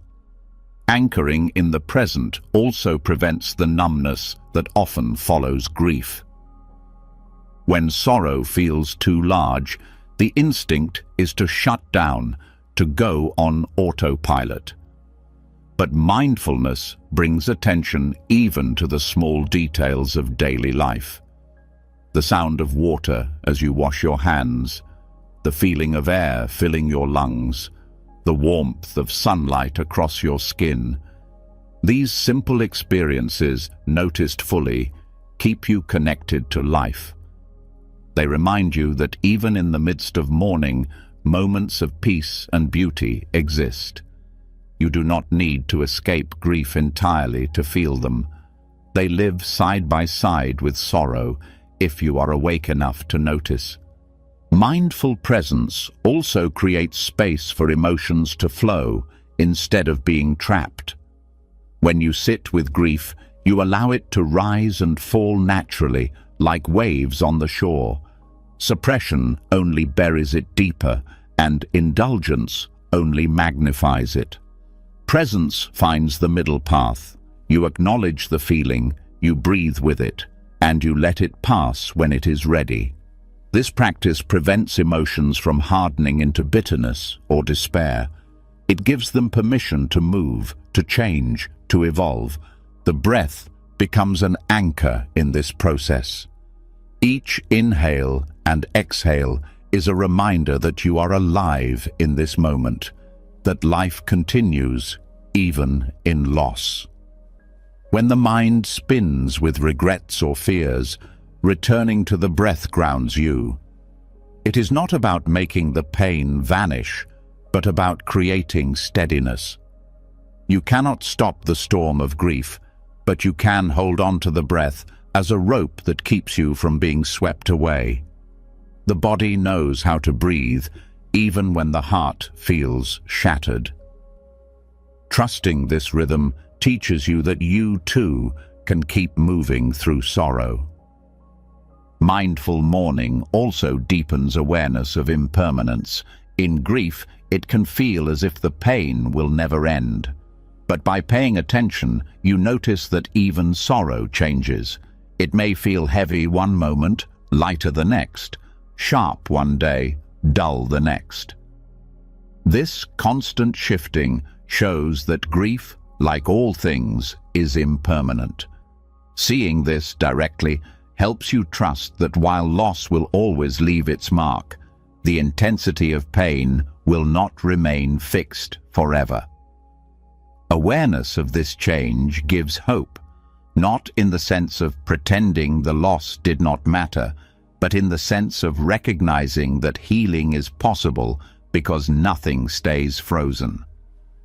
Another medicine of presence is the way it softens the tendency of the mind to compare. In grief, it is common to think of others who seem to be coping better, or to recall times when you felt stronger. These comparisons deepen suffering. Mindfulness cuts through by returning you to your own experience here and now. This moment is not about anyone else's path. It is about breathing with your own grief, your own heart. Staying present reminds you that healing does not follow another person's timetable, nor does it need to. It unfolds moment by moment, uniquely for you. Presence also nourishes gratitude, even within sorrow. When you stop running from grief and sit with it, you may begin to notice small sparks of thankfulness. Perhaps it is gratitude for having loved at all, gratitude for memories that remain, gratitude for the support of others, or even gratitude for simple life continuing around you. These moments of gratitude are not forced. They arise naturally when you are awake to the present. And they provide balance, reminding you that loss is not the only truth. Love, connection, and care are still present.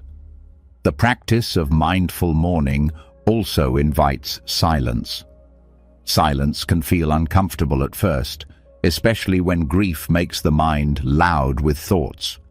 But when you allow silence, you begin to hear more clearly, the quiet pulse of your own heart, the subtle rise and fall of emotions, the depth of your longing.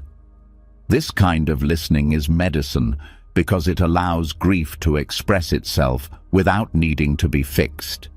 It gives sorrow dignity, and within that dignity, healing slowly unfolds.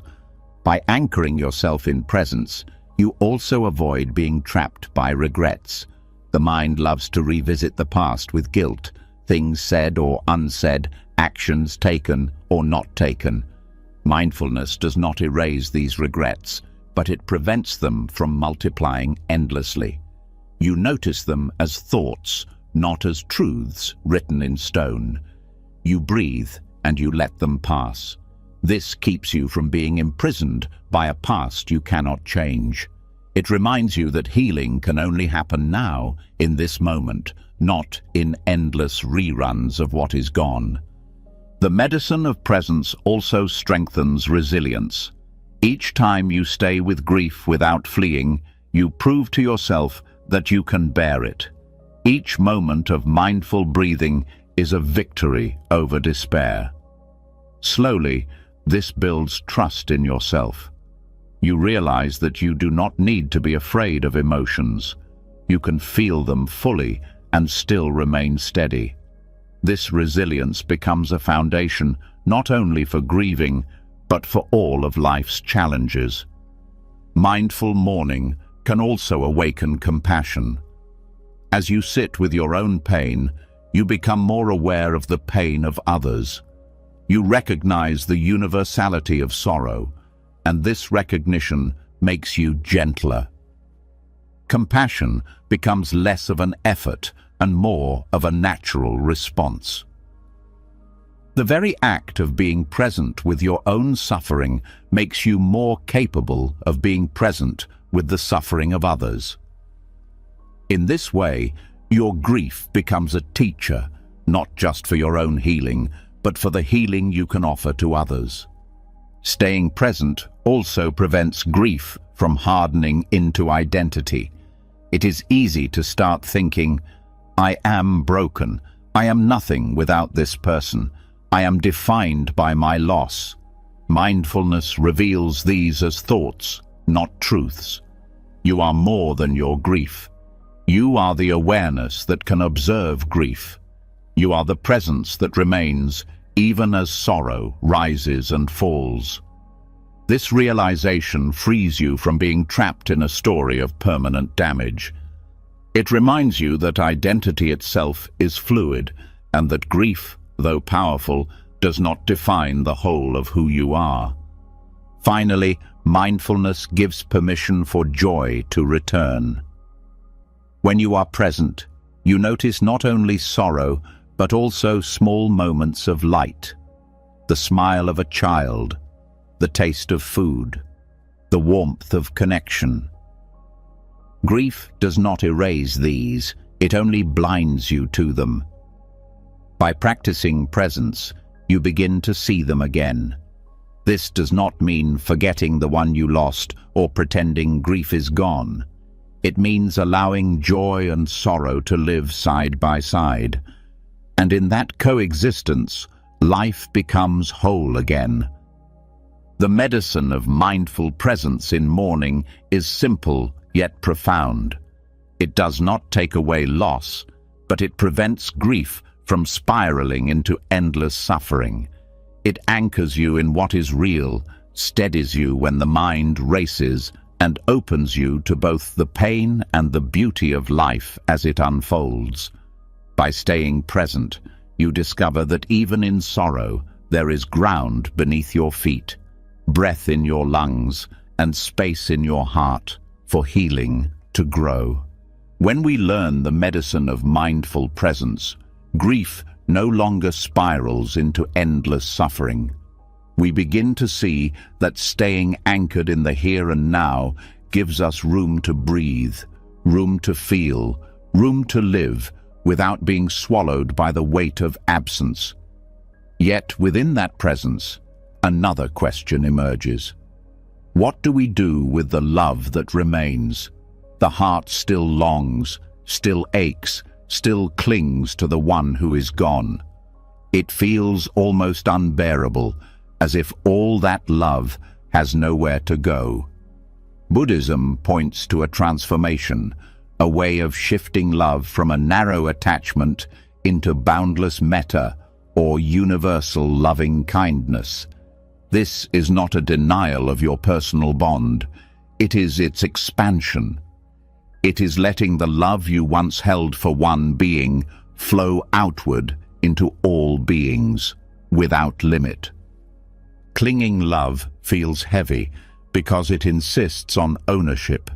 It says, "You are mine, and without you, I cannot be whole." This love, while sincere, carries chains. It ties our happiness to conditions we cannot control, and when those conditions change, the chains tighten, bringing suffering. Boundless metta, by contrast, is love without chains. It says, "May you be happy, may you be free, may all beings share in peace."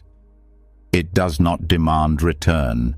It does not demand permanence. It does not demand possession. It simply flows, like sunlight warming everything without discrimination. The shift from clinging love to metta does not happen overnight. It begins by recognizing the difference between love that binds and love that frees. Possessive love often hides fear, the fear of being alone, the fear of losing identity, the fear of emptiness. Metta arises when fear dissolves into compassion. It sees that all beings suffer, all beings long for happiness, all beings are fragile in their own way. When you extend love to this shared vulnerability, your grief softens. The love that once clung to one person begins to grow into a love that holds the whole world. One way this transformation unfolds is by reflecting on the essence of the person you lost. The qualities you cherished, their kindness, their humor, their presence. These qualities are not confined to one individual. They exist in countless others.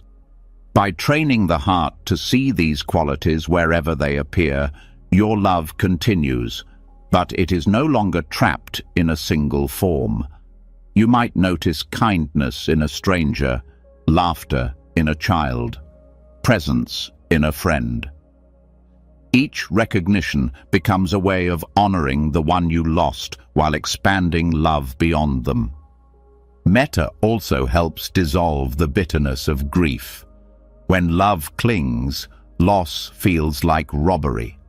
But when love expands, loss becomes a channel. Instead of asking, "Why was this taken from me?" you begin to ask, "How can I let the love I carry flow into the world?"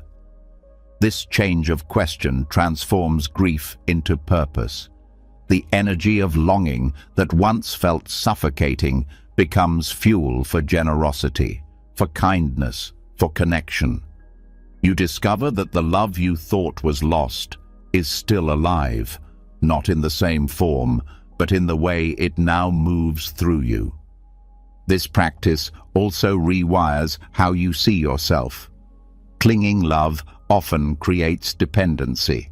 My identity rests on being someone's partner, someone's child, someone's friend. When that person is gone, the self feels shattered. Metta shifts the ground.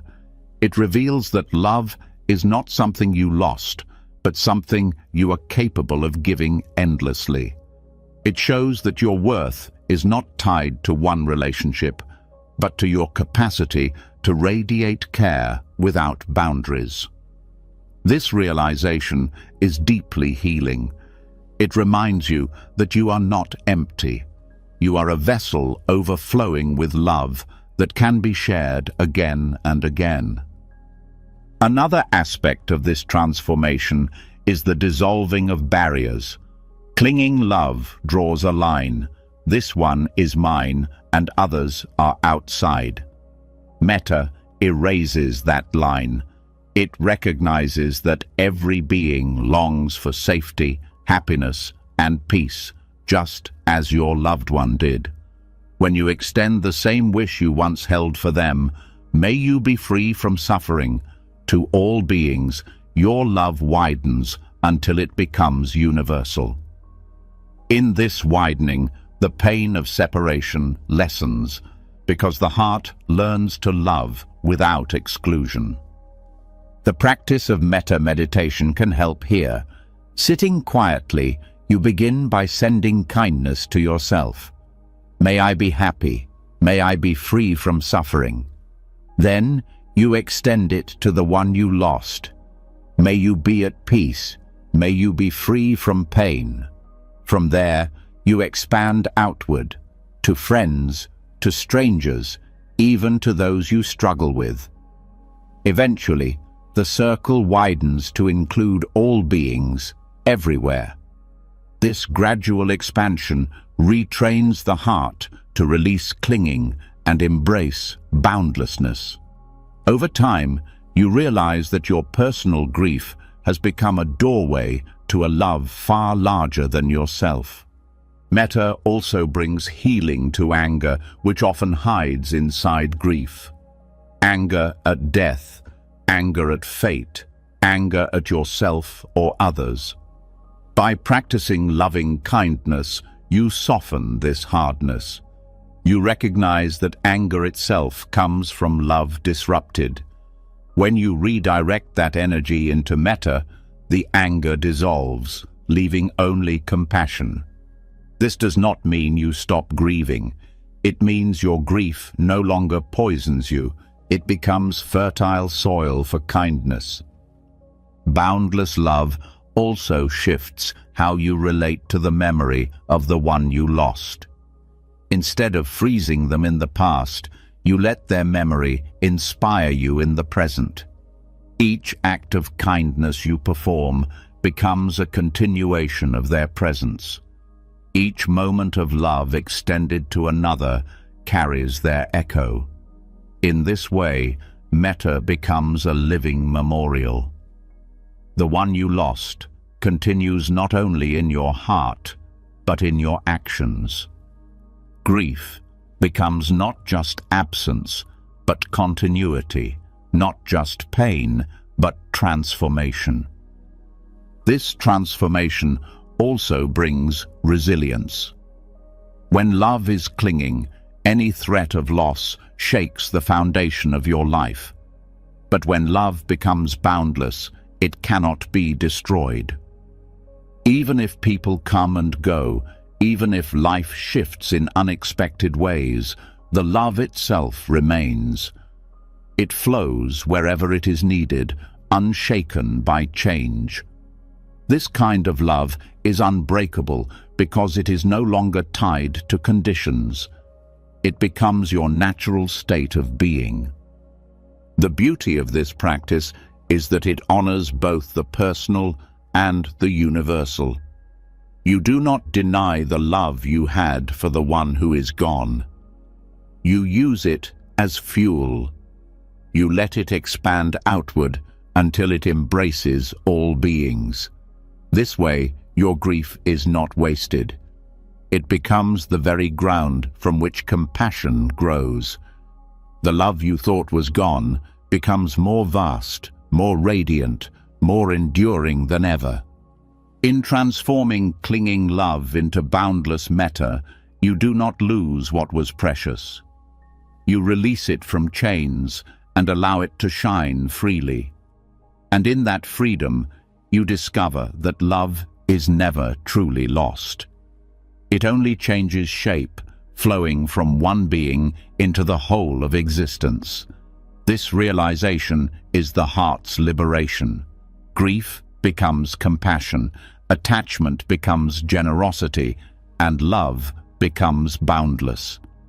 When love is freed from the grip of attachment and allowed to flow as boundless metta, the heart no longer feels trapped by loss. Instead of shrinking into despair, it begins to expand. touching others with the warmth that once seemed impossible to share again. But the journey does not stop with inner expansion. There is another step where grief itself becomes a source of strength and direction. This is the alchemy of turning personal sorrow into compassionate action. Rather than allowing pain to remain stagnant, Buddhist practice teaches us to let it move, to let it shape our choices, and to let it become fuel for service and healing in the world. Grief holds immense energy. At first, this energy feels crushing, like a fire burning everything in its path. Left unchanneled, it can consume us, leaving only ashes of despair. But fire can also give warmth, light, and nourishment if directed with care. The alchemy of grief is learning to transform its raw energy into acts that relieve suffering, both in ourselves and in others. This transformation is not about suppressing pain. It is about transmuting it into a force that benefits life rather than destroys it. The process begins with recognition. When you see that your sorrow is not only yours, but part of a shared human reality, compassion naturally awakens. This recognition shifts grief from a private prison to a bridge that connects you to others. Instead of being defined only by what you have lost, you begin to see what others are losing too. Their tears mirror your own. Their silence echoes your silence. In this recognition, the seed of compassionate action is planted. You are moved not only to understand their suffering, but to alleviate it in whatever ways you can. Compassionate action takes many forms. For some, it becomes direct service, offering time, skills, or presence to those who are struggling. For others, it emerges as small acts of kindness woven into daily life, listening deeply to a friend, comforting someone with your words, or simply being patient with a stranger. These acts may seem small, but when fueled by the depth of grief, they carry weight. They are not gestures of politeness. They are offerings from a heart that knows pain and refuses to let that pain harden into bitterness. Buddhist practice encourages us to see suffering not as something to be avoided, but as something that can guide us. The Buddha himself, upon seeing sickness, aging, and death, did not turn away. He allowed that recognition to shape his path. Likewise, when grief enters your life, you can let it shape your actions. Instead of asking only how to escape your sorrow, you ask how it might help you ease the sorrow of others. This question shifts grief from an end into a beginning, from a wound into a doorway. The alchemy of grief into action also dissolves the sense of helplessness that often comes with loss. When someone you love is gone, you may feel powerless, unable to change what has happened. But when you use that grief as fuel for compassion, you regain agency. You cannot reverse death, but you can choose how to respond to its impact. You can let it close your heart, or you can let it open you to the needs of others. Choosing the latter restores a sense of purpose. It reminds you that while you cannot control loss, you can shape what grows from it. This transformation also changes your relationship with memory. Instead of letting memories become anchors that drag you into endless longing, you allow them to inspire you. Perhaps your loved one valued kindness, courage, or generosity. By embodying these qualities, you extend their presence into the world. Each compassionate act becomes a way of honoring them. In this way, grief becomes not only personal sorrow, but a continuation of the love you shared. The memory lives not only in your mind, but in your actions. The path of transforming grief into compassionate action requires mindfulness. Without awareness, grief easily collapses into self-absorption. With awareness, you notice the energy of sorrow and ask how it can be directed. You pause, breathe, and choose. This mindfulness ensures that action is not driven by restlessness or guilt, but by genuine care. It grounds compassion in clarity, making it sustainable rather than draining. This transformation also builds resilience. When you act with compassion, even while grieving, you discover strength you did not know you had. You realize that pain does not need to paralyze, it can mobilize. Each act of kindness becomes a small victory against despair. Each gesture of care affirms that life continues to hold meaning, even in the presence of loss. Over time, this resilience becomes part of who you are. You no longer fear grief as a force that will destroy you, because you know you can use its energy wisely. The alchemy of grief also ripples outward. When others see someone carrying pain yet still offering kindness, they are inspired. Your actions remind them that suffering does not need to end in bitterness.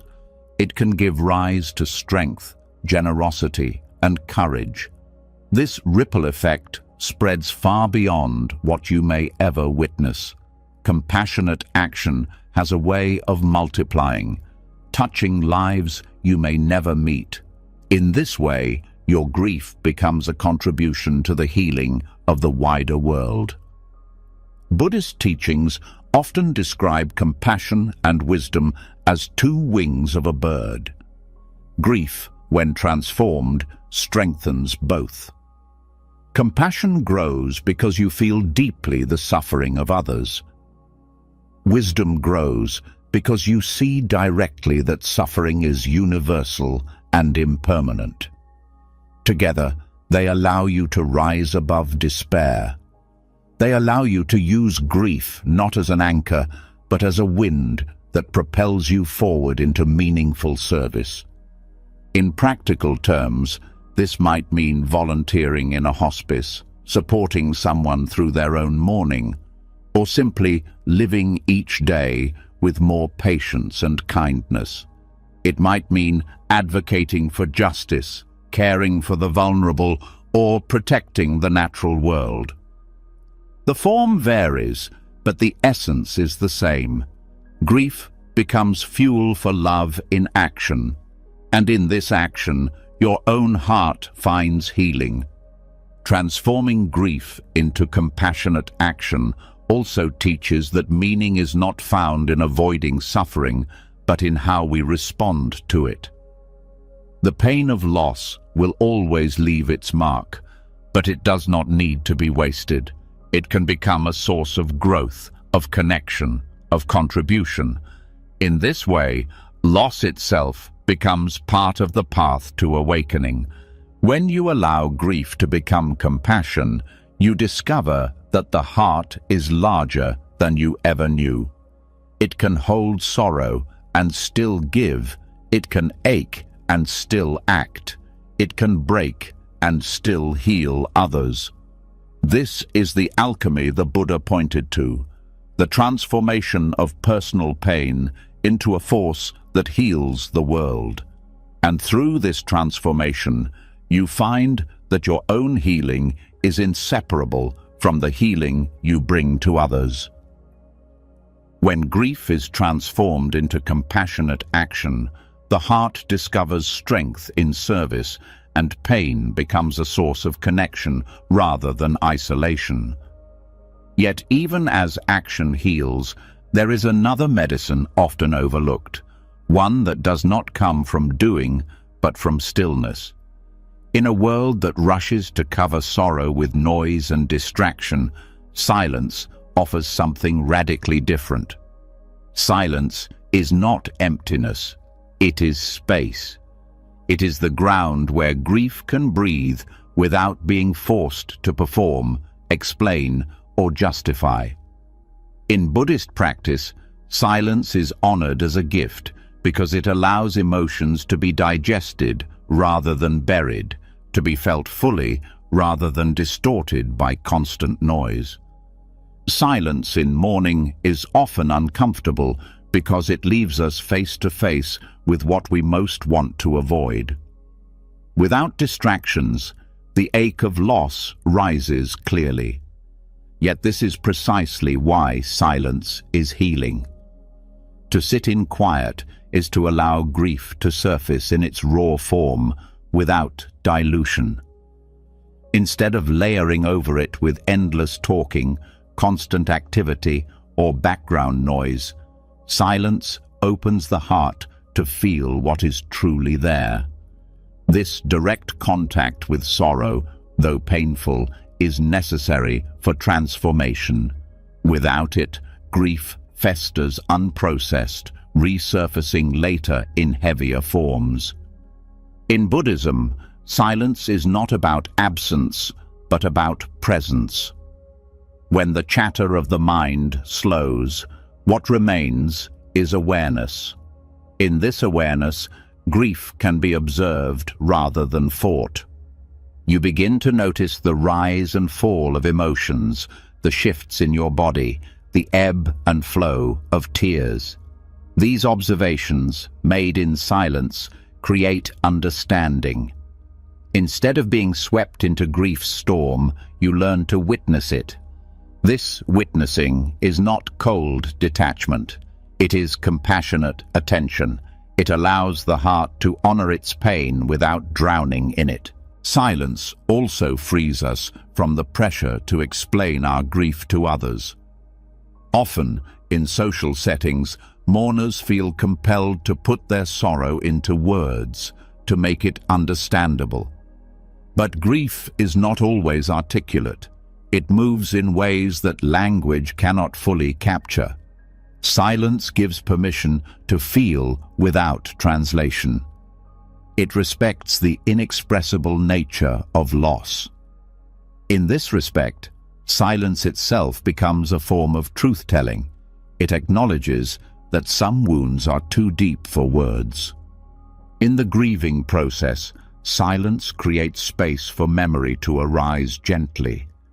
Instead of forcing remembrance through conversation or clinging to photographs, silence allows memories to surface naturally. Some may be tender, others painful, but all are part of the tapestry of love and loss. This quiet remembering honors the person who is gone without trying to freeze them in time. It lets them live in the subtle rhythms of the heart, where words are unnecessary. Silence also reveals the body's role in mourning. When you stop filling every moment with activity, you notice how grief lives in the body, the heaviness in the chest, the fatigue in the limbs, the tension in the jaw. These signals, often ignored in constant distraction, are honored in silence. By noticing them, you can respond with care, resting, breathing, or simply allowing the body to release what it holds. This bodily awareness is a form of healing that talking alone cannot provide. Another gift of silence is its power to interrupt the cycle of rumination. Grief often fuels repetitive thoughts, replaying the last moments, questioning what could have been done differently, fearing the future without the loved one. These thoughts can become endless loops.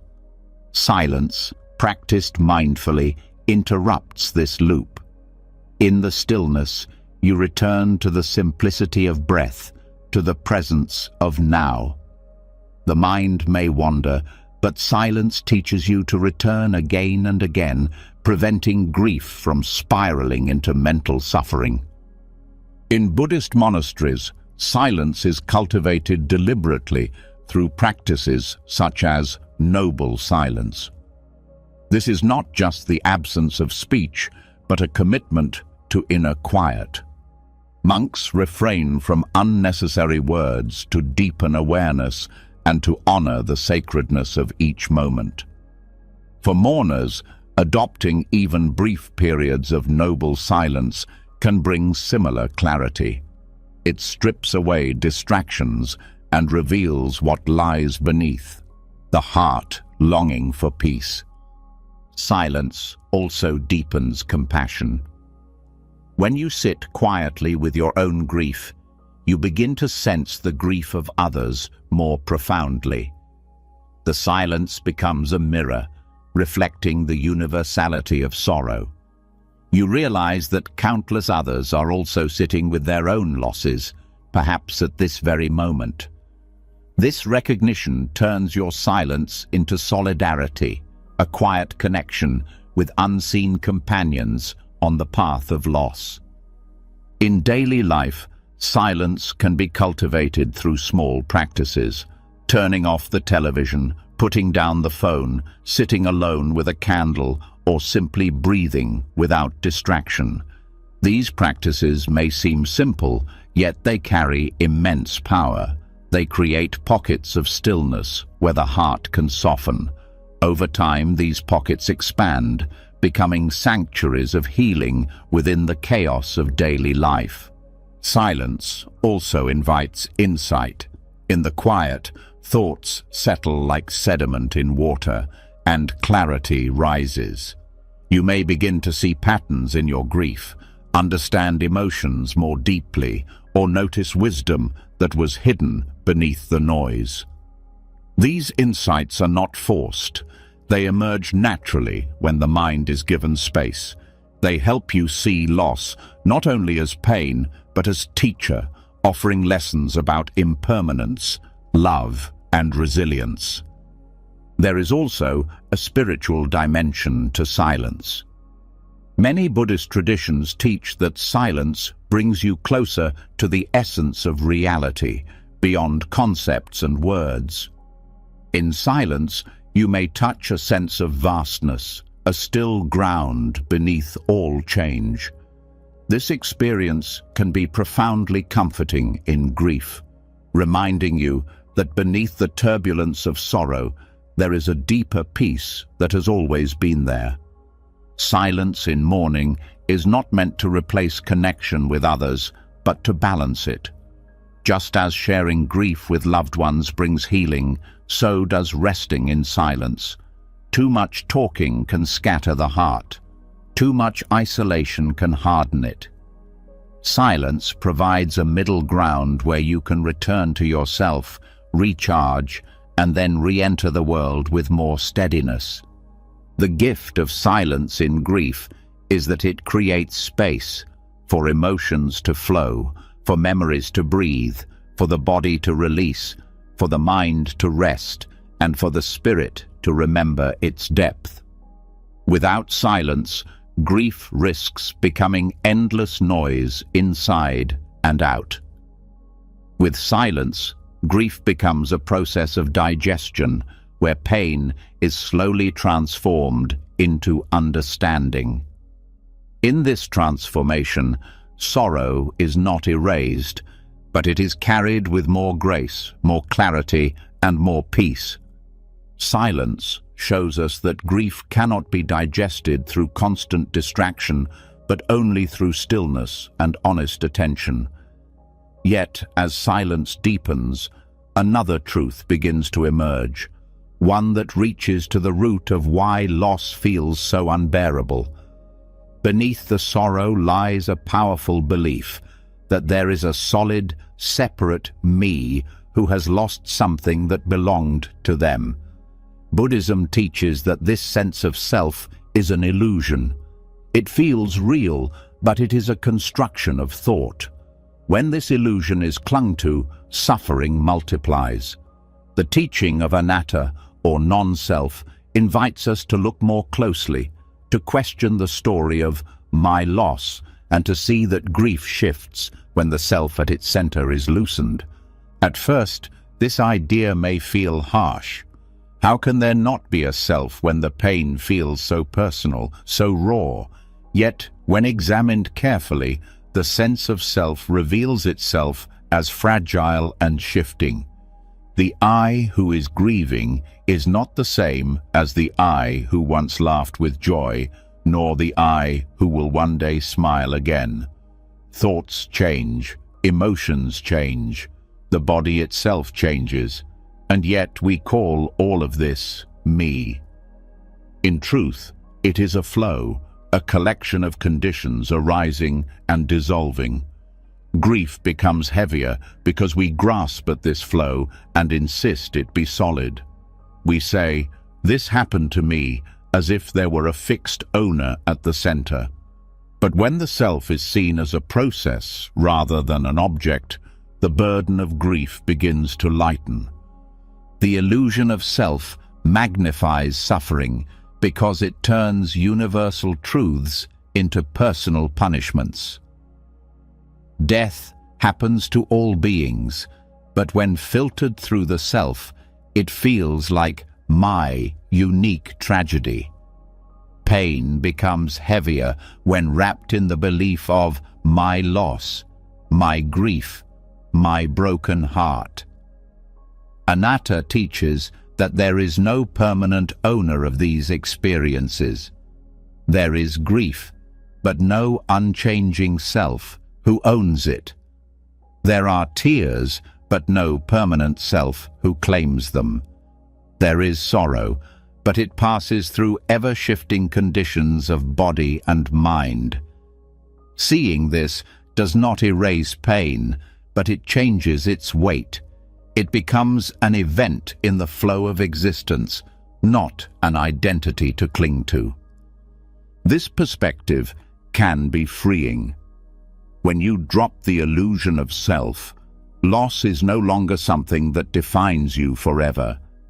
It is something that arises in consciousness, lingers, and passes. Just as waves appear and disappear in the sea, grief arises and fades in awareness. You are not the wave, you are the sea that holds it. The wave of sorrow is temporary, but the awareness that sees it is vast and unbroken. Resting in that awareness allows you to hold grief without drowning in the story of I and mine. Non-self also reshapes the way we hold relationships. We often think of others in terms of possession: my mother, my partner, my friend. When they are gone, the self feels robbed. But in truth, those beings were never possessions. They were flows of changing conditions, intersecting with your own flow for a time. Their presence was a meeting, not ownership. To see this is to let love transform from clinging into appreciation. You honor the time shared without demanding permanence.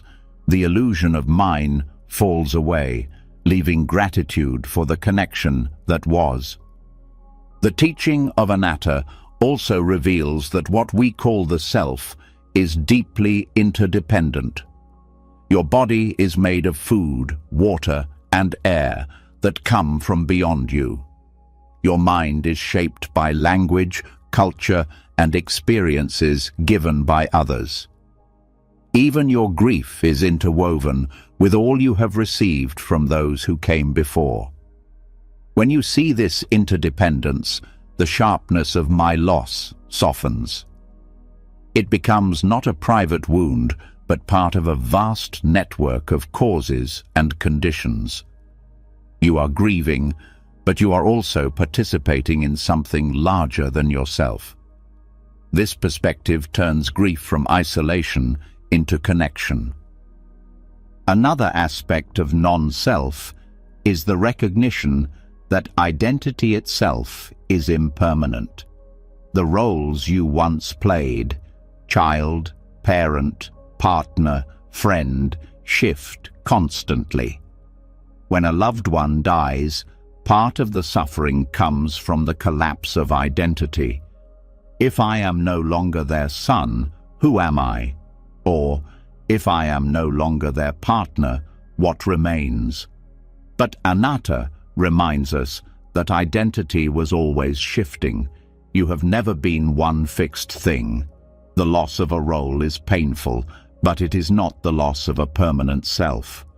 You remain a living, changing process. To see this allows you to adapt, to continue becoming, rather than being frozen in the story of what was lost. This teaching also protects against despair. When grief feels unbearable, it is often because the mind repeats, "I cannot survive this. I am broken." But when you look closely, you see that grief is not a single solid weight. It is waves of sensations, thoughts and feelings arising moment by moment. Some moments are heavier, others lighter. There is no permanent self being crushed, only awareness of changing experiences. This realization gives space. It shows you that you do not need to carry an eternal identity of the one who lost. You simply meet each moment as it is, without the added burden of self. In Buddhist meditation, contemplating non-self can bring deep relief. When you observe the body, you see it is not yours, but a collection of processes, breath entering and leaving, cells forming and dying. When you observe the mind, you see thoughts and emotions appear without your control and fade without your permission. This observation loosens the grip of ownership. You see that grief itself arises and dissolves according to conditions. It is not something you are, but something you experience. This distinction is crucial. It shifts grief from identity to event. The illusion of self also hides in language. We say, "I am grieving," or "I am devastated." Yet in truth, grief is happening. Devastation is happening. These are experiences passing through awareness, not permanent states of being. By changing how you relate to language, you begin to change how you relate to loss. You see grief as movement, not identity. This subtle shift lightens suffering because it prevents you from fusing your entire existence with one experience. Non-self also deepens compassion.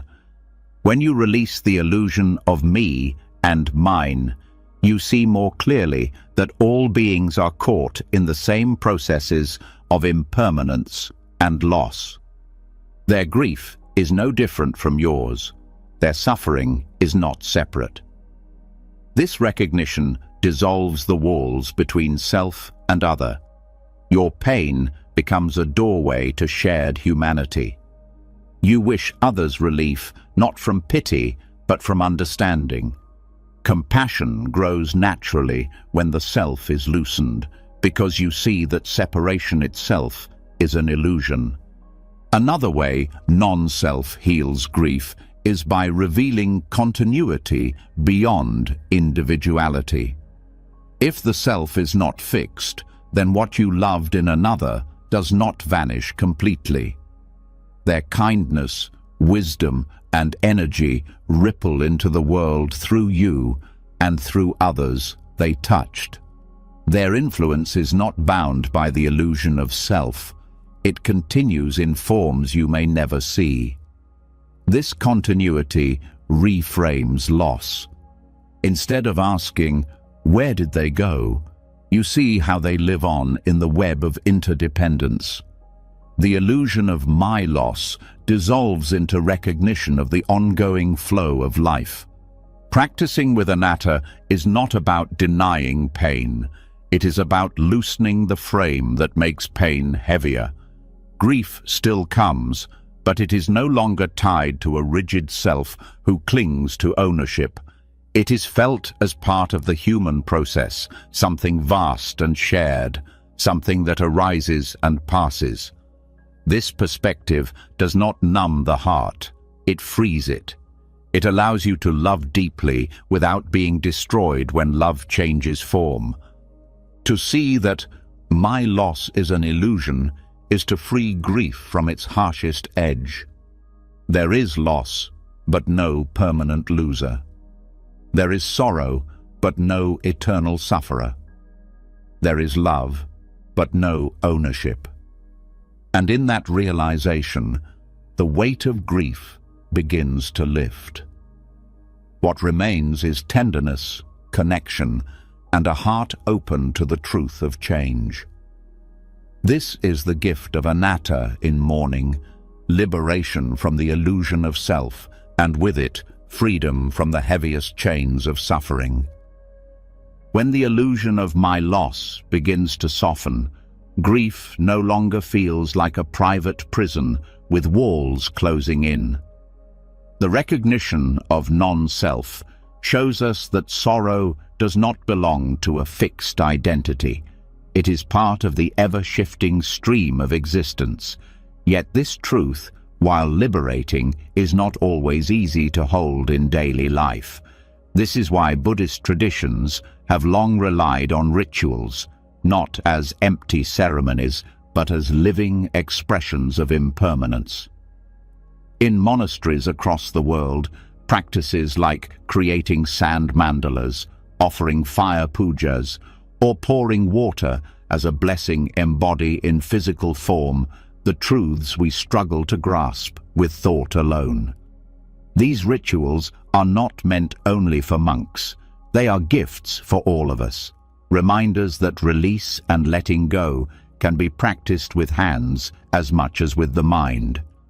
Rituals of impermanence serve as mirrors for the heart.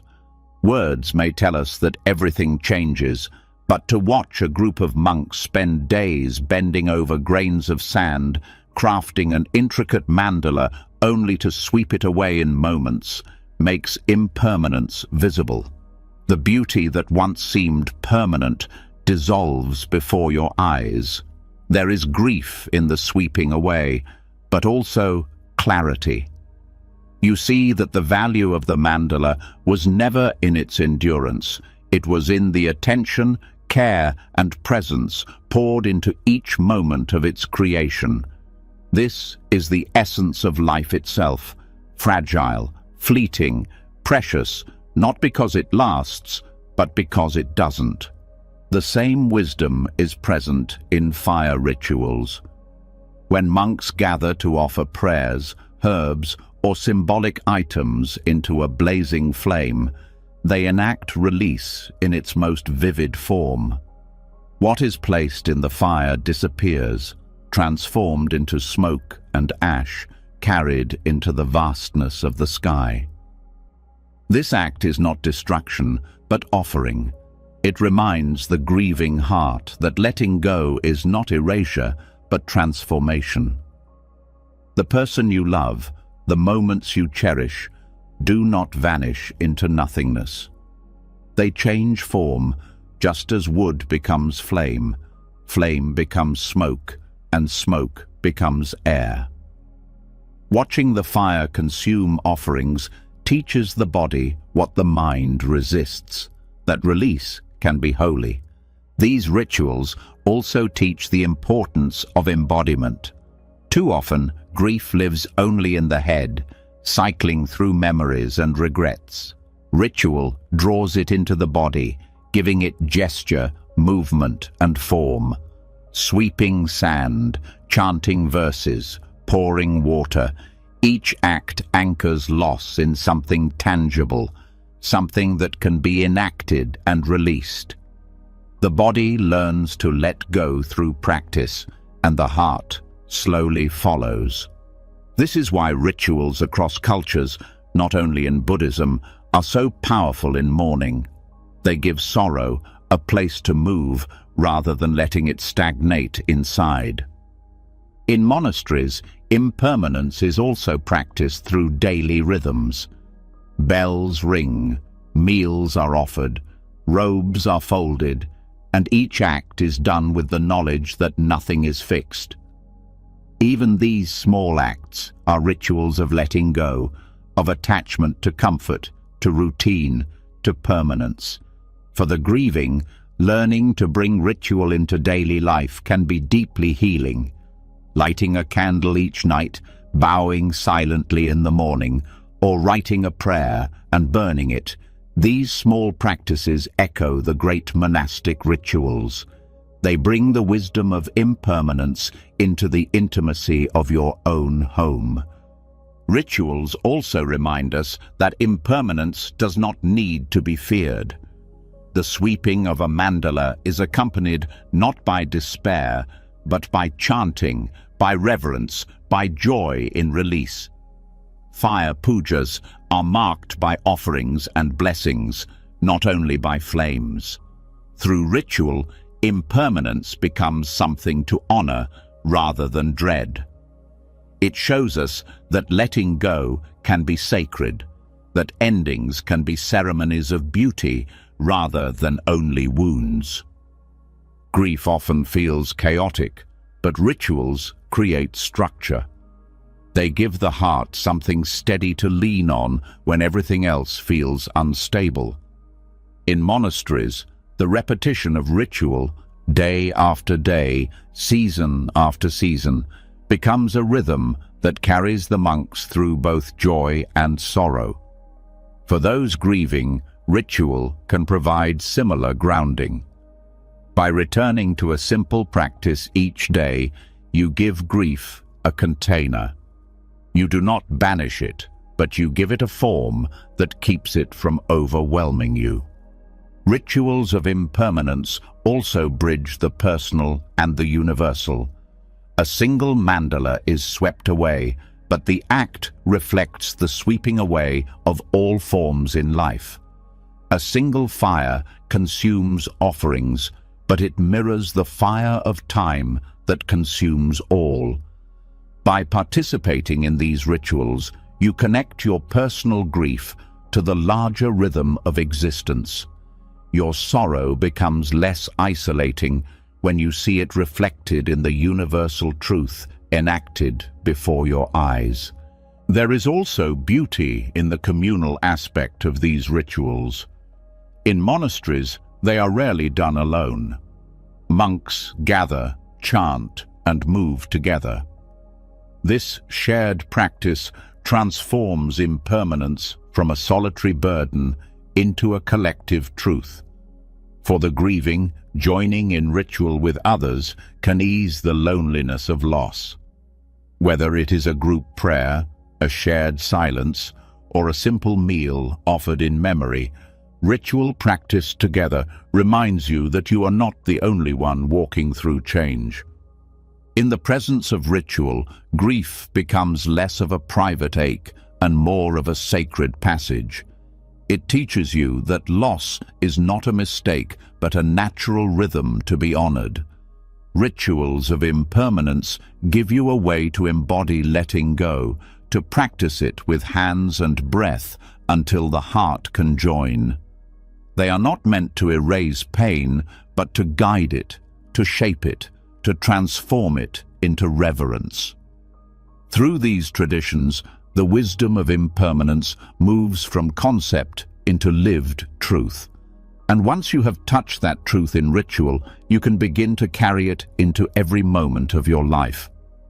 Rituals of impermanence in monasteries show us that grief can be given form, honored, and then released. They remind us that even endings can be sacred if we learn to engage them with presence and reverence.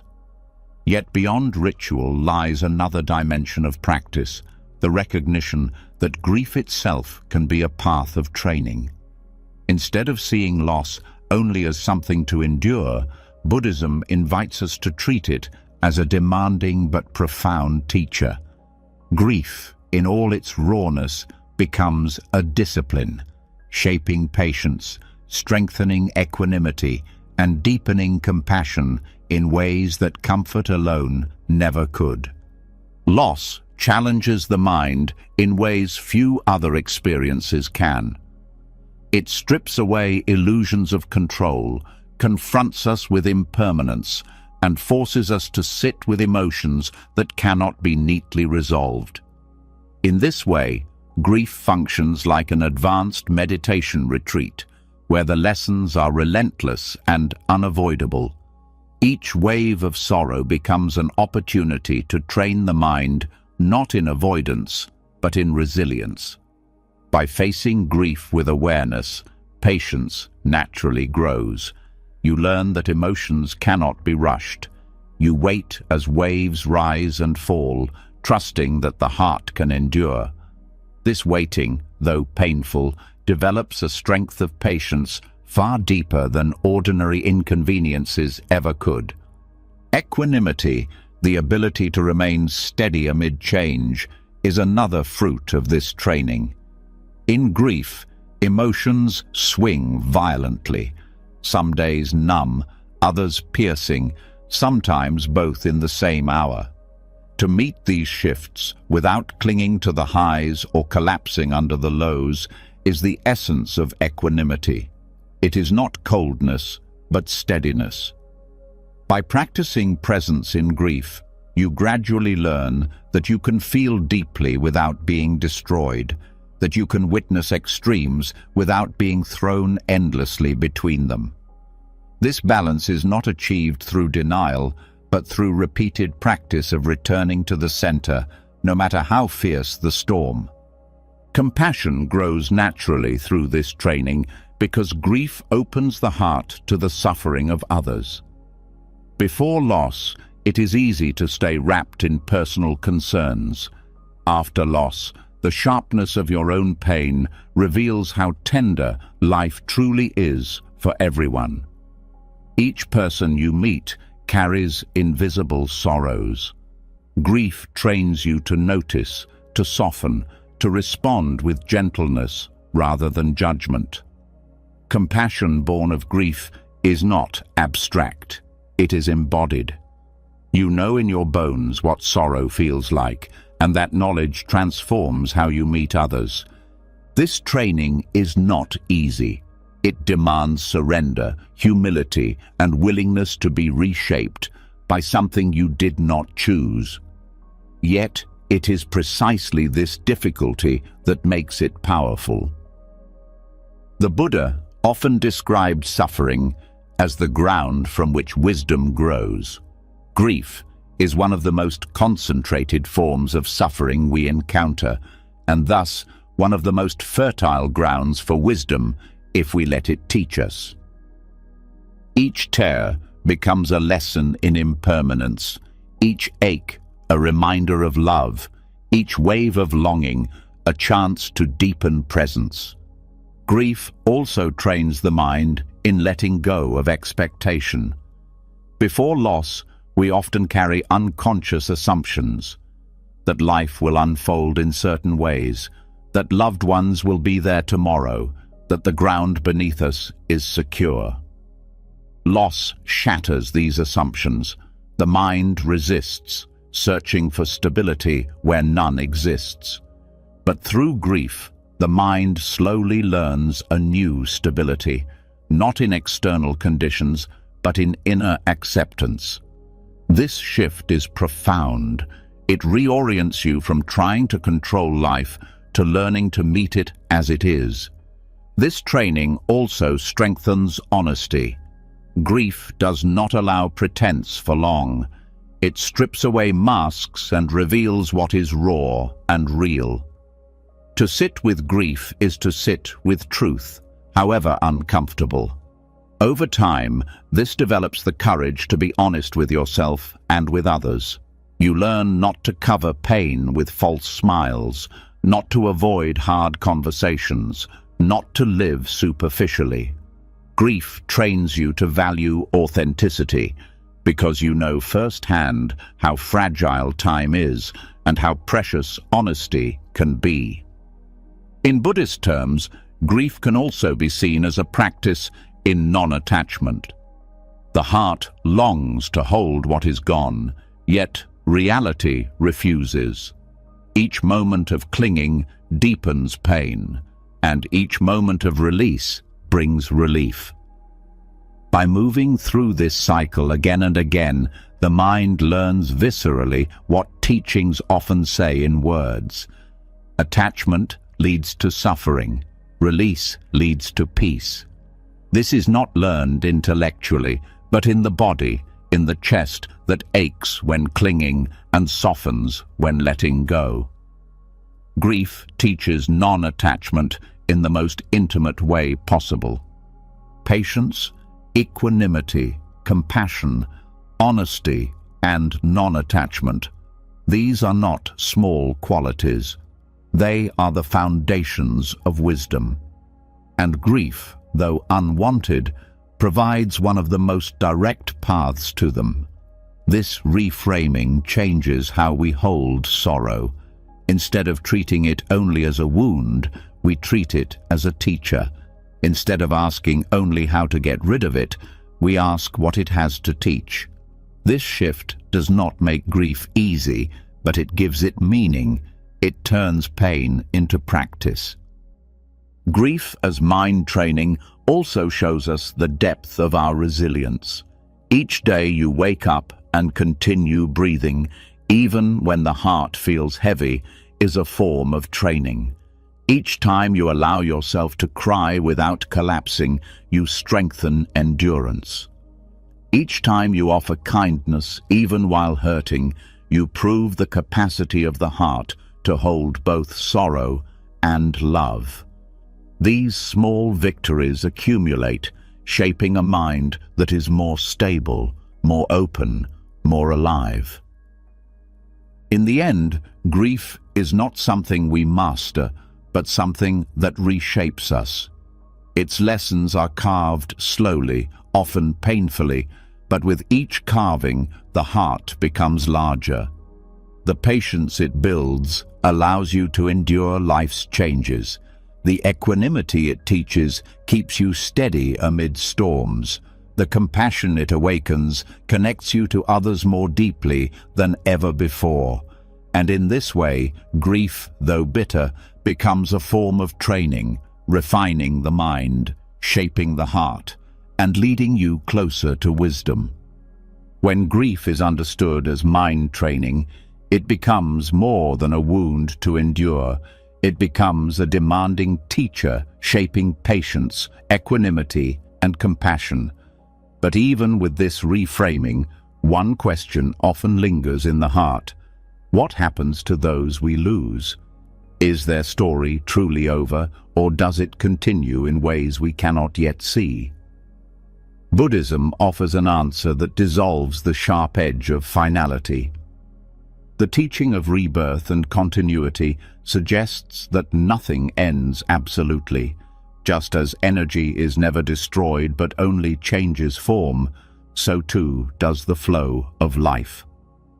What appears as an ending is part of a larger movement, a transformation that carries existence beyond the visible. Rebirth in Buddhism is not about a fixed soul traveling intact from one body to another. It is about continuity, like a flame passed from one candle to the next. The flame looks new, yet it is connected to the one before. In the same way, the life you loved does not vanish into nothingness. Its energy continues in new expressions, shaped by the conditions and actions that came before. This understanding softens the cruelty of absolute endings. It reveals that death is not a wall, but a doorway. Continuity is also visible in the present world, not only in metaphysical teachings. The words, deeds, and influence of those who die ripple outward in countless ways. The kindness they showed becomes part of how others act. The lessons they taught live in the decisions of those who carry them forward. Even their flaws and struggles shape the paths of those who learn from them. Nothing disappears entirely. Every life leaves traces, woven into the fabric of existence. Recognizing this continuity allows grief to expand from despair into reverence. The one you miss has not been erased. They are still moving through the world in unseen ways. Buddhist reflection on rebirth also loosens fear. When death is seen as total extinction, the mind resists with terror. But when death is seen as transition, the fear lessens. Just as night follows day without destroying the cycle, so too does death follow life without ending the flow. This perspective brings courage, not only for your own mortality, but for the losses you face. You realize that endings are relative, not absolute. The visible form may vanish, but the essence of existence continues. Rebirth also reframes grief as part of a larger journey. If life is a series of continuities, then loss is not the end of a relationship, but a change in its form. The person you love may no longer be physically present, but their continuity lives through you, through others, and through the ongoing flow of existence. This recognition helps the heart let go of clinging without letting go of love. Love becomes wider, less bound to one form, more aligned with the truth of change. This teaching also cultivates humility. Rebirth reminds us that existence is vast and beyond full comprehension. We see only a fragment of the larger rhythm. This humility shifts the way we hold grief. Instead of demanding answers or insisting on permanence, we bow to the mystery. We accept that what seems like an end to us may be part of a greater unfolding beyond our view. This acceptance does not erase sorrow, but it brings peace to the mind that longs for certainty. The idea of continuity also strengthens ethical awareness. In Buddhism, actions shape what comes next. Every choice, every word, every thought becomes a seed that influences the flow of life beyond this visible moment. Recognizing this makes each moment precious. It reminds us that the way we live now is not only for ourselves, but part of what we pass on. In grief, this perspective gives purpose. By living with kindness and wisdom, we honor those who came before and contribute to the ongoing continuity of life. Rebirth also deepens compassion. If every being is caught in this cycle of birth, death, and rebirth, then every being knows loss, suffering, and change. This recognition widens the heart beyond personal grief. It awakens a sense of kinship with all who struggle. You realize that your sorrow connects you to the universal condition of beings moving through endless cycles. This connection makes compassion more natural because you see that suffering is not unique, but shared. In meditation, reflecting on rebirth can shift the way we relate to attachment. The mind clings because it fears endings. But when you realize that endings are never absolute, the grip begins to loosen. You love without the same desperation. You grieve without the same hopelessness. You hold life gently, knowing it is part of a continuum. This gentle holding transforms both love and loss into sources of wisdom. The teaching of continuity also brings comfort when remembering those who have passed. Instead of picturing them as erased from existence, you can reflect on the ways their energy continues, perhaps in the kindness you now extend, in the choices you make, in the ripple of lives they touched. This shifts memory from despair to gratitude. Each recollection becomes not a reminder of absence, but a recognition of ongoing presence in different forms. Rebirth is also a reminder of impermanence within impermanence. Just as lives begin and end, so too does grief itself. The sorrow you feel now will not remain fixed. It will change, soften, transform, just as everything does. Seeing this continuity of change brings patience. You do not demand instant healing. You trust the rhythm of transformation. In this trust, you find steadiness. Ultimately, the Buddhist view of rebirth and continuity dissolves the harshness of finality. Death no longer appears as an absolute cut, but as part of the turning of existence. Loss becomes not a void, but a transition, not the end of love, but its transformation.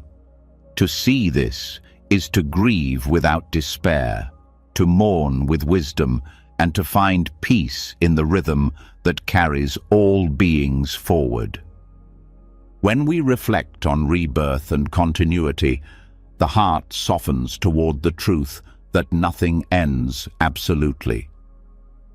The person we love does not vanish into a void, but continues in ways both visible and hidden, woven into the ongoing rhythm of existence.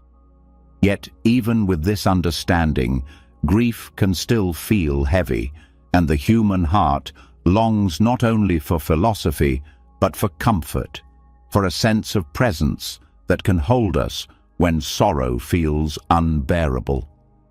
This is where the bodhisattvas enter the path of mourning.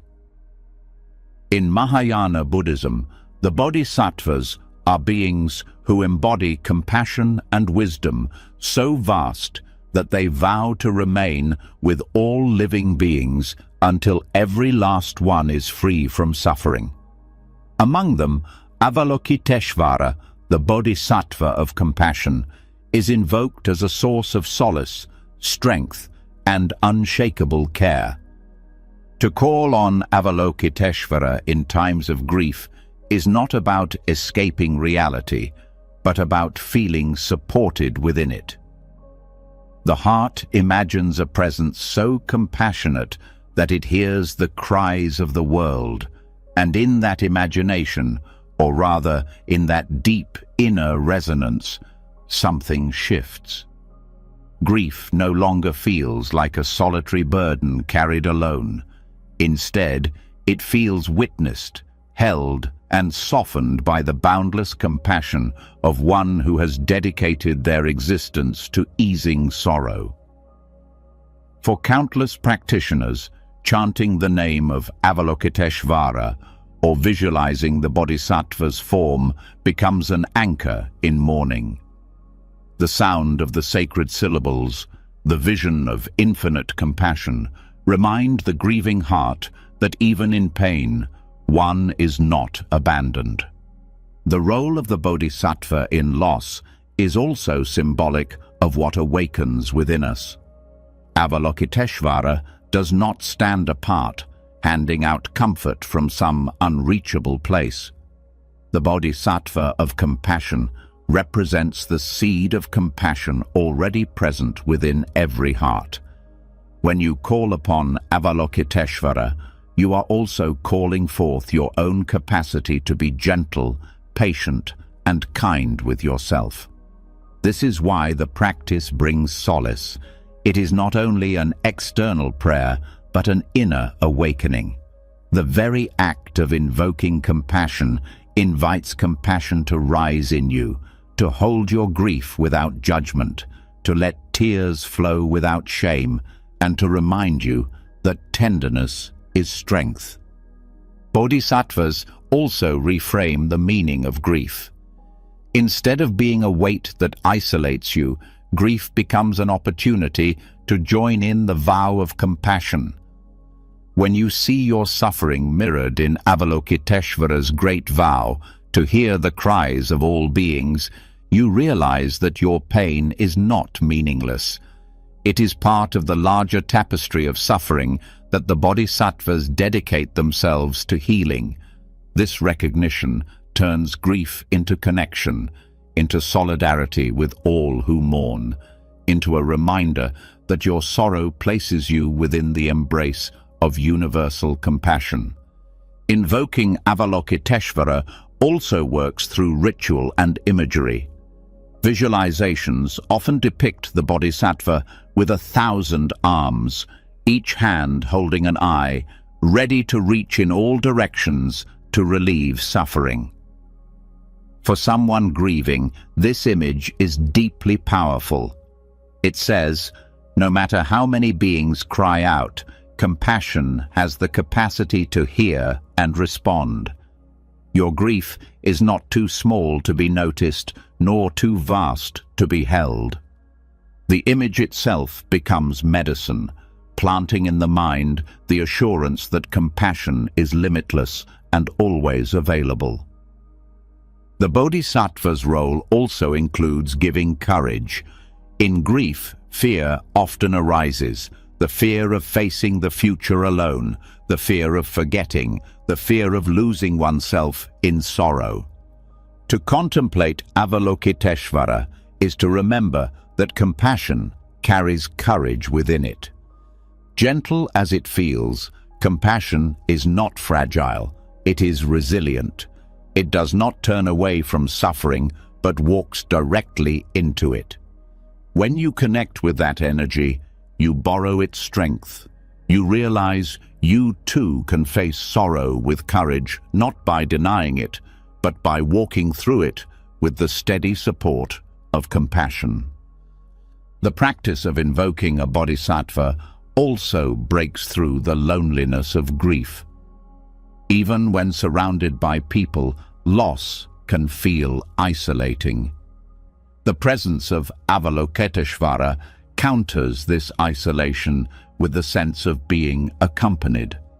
Whether through chanting Om Mani Padme Hum or sitting in silent meditation with the bodhisattva's image in mind, practitioners often feel a quiet companionship. This companionship is not about physical presence, but about resonance. Knowing that compassion itself is with you, that you are not unseen, not forgotten, not abandoned. Importantly, the bodhisattva's comfort does not replace the work of grief. It supports it. Avalokiteshvara does not remove sorrow, but helps you hold it with gentleness. This distinction matters. Grief is not something to be erased, but something to be carried wisely. The bodhisattva of compassion provides a way to carry it without collapse, to soften the sharp edges, to find dignity in mourning. This is why Buddhist practice does not say, forget, but says, be held, be supported, and in being supported, allow love to expand. In this way, Avalokiteshvara is not only a figure of devotion, but also a mirror of possibility. The comfort felt from invoking this bodhisattva points us back to our own potential for boundless compassion. The more we call upon Avalokiteshvara, the more we recognize that the same qualities exist within us. Slowly, grief teaches us not only to seek compassion, but to become it, for ourselves and for others. This is the deeper role of the bodhisattva in mourning, to awaken the bodhisattva in each of us. Thus, the solace Avalokiteshvara offers is both external and internal, both symbolic and practical. For those grieving, the bodhisattva of compassion provides an image, a mantra, a presence, a reminder that sorrow can be held by something larger than oneself.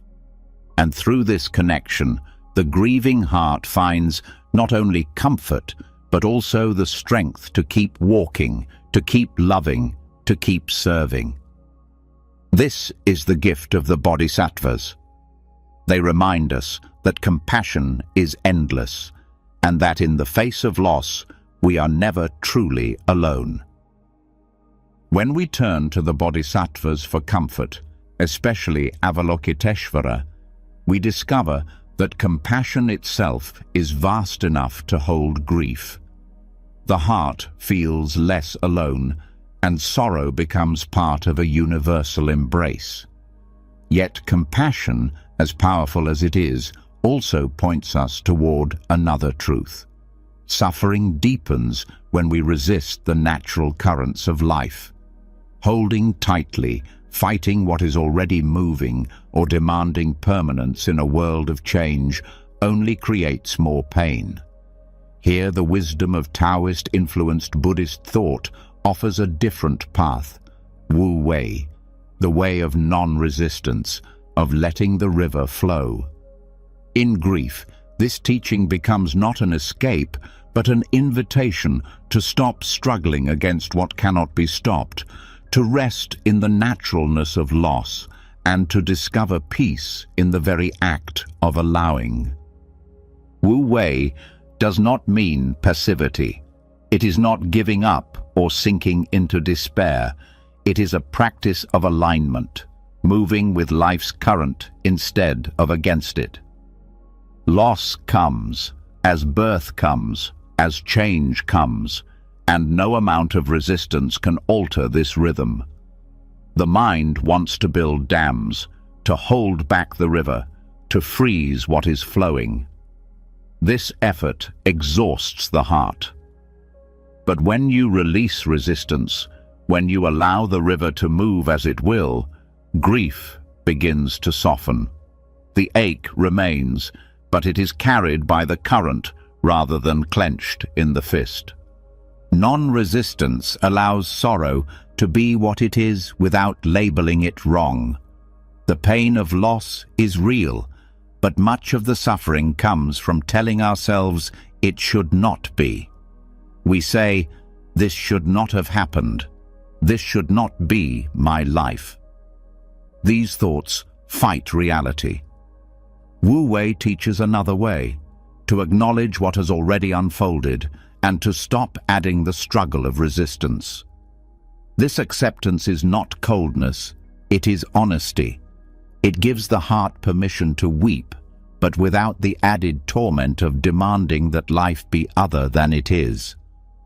Letting the river flow also reveals the wisdom of impermanence.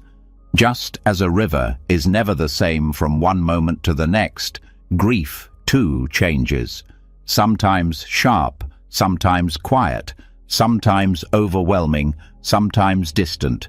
It is never fixed. When you resist, you freeze it in your mind, clinging to the belief that this pain is forever. When you flow with it, you begin to see its shifting nature. This recognition brings patience. You trust that no feeling, however strong, will stay the same forever. Wu Wei also invites trust in the larger order of life. The river does not need you to direct it. It knows where to go. In the same way, loss and change move through existence as part of a rhythm far bigger than any one person's control. When you allow yourself to rest in this trust, even briefly, a burden lifts. You no longer carry the impossible responsibility of fixing what cannot be fixed. You learn to bow to the current, to recognize that you are part of a vast flow that has carried countless beings before you and will continue long after. This practice softens guilt as well. Many mourners carry the weight of believing they should have done more, should have prevented what happened, should have altered the course. Wu Wei dissolves this illusion. Just as no one controls the river's course, no one controls the full unfolding of life and death. You play your part, but the current is larger than you. To see this is to release yourself from blame and to find peace in surrender. Wu Wei also shifts how you hold memories. Instead of clutching at them as if they could anchor you in the past, you let them flow through you like the river's ripples. Each memory comes, touches the heart, and then moves on. This practice prevents memories from becoming prisons. They remain tender, sometimes painful, sometimes sweet, but they are allowed to move, to breathe, to transform. Non-resistance also teaches how to hold emotions. When grief rises, the instinct is often to push it away or to drown in it. Wu Wei offers a middle path. Let it pass through. If anger comes, let it come, knowing it will go. If sorrow comes, let it come, knowing it will go. If even moments of joy return, let them come without guilt, knowing they too will go. By flowing with emotions instead of resisting them, you find balance.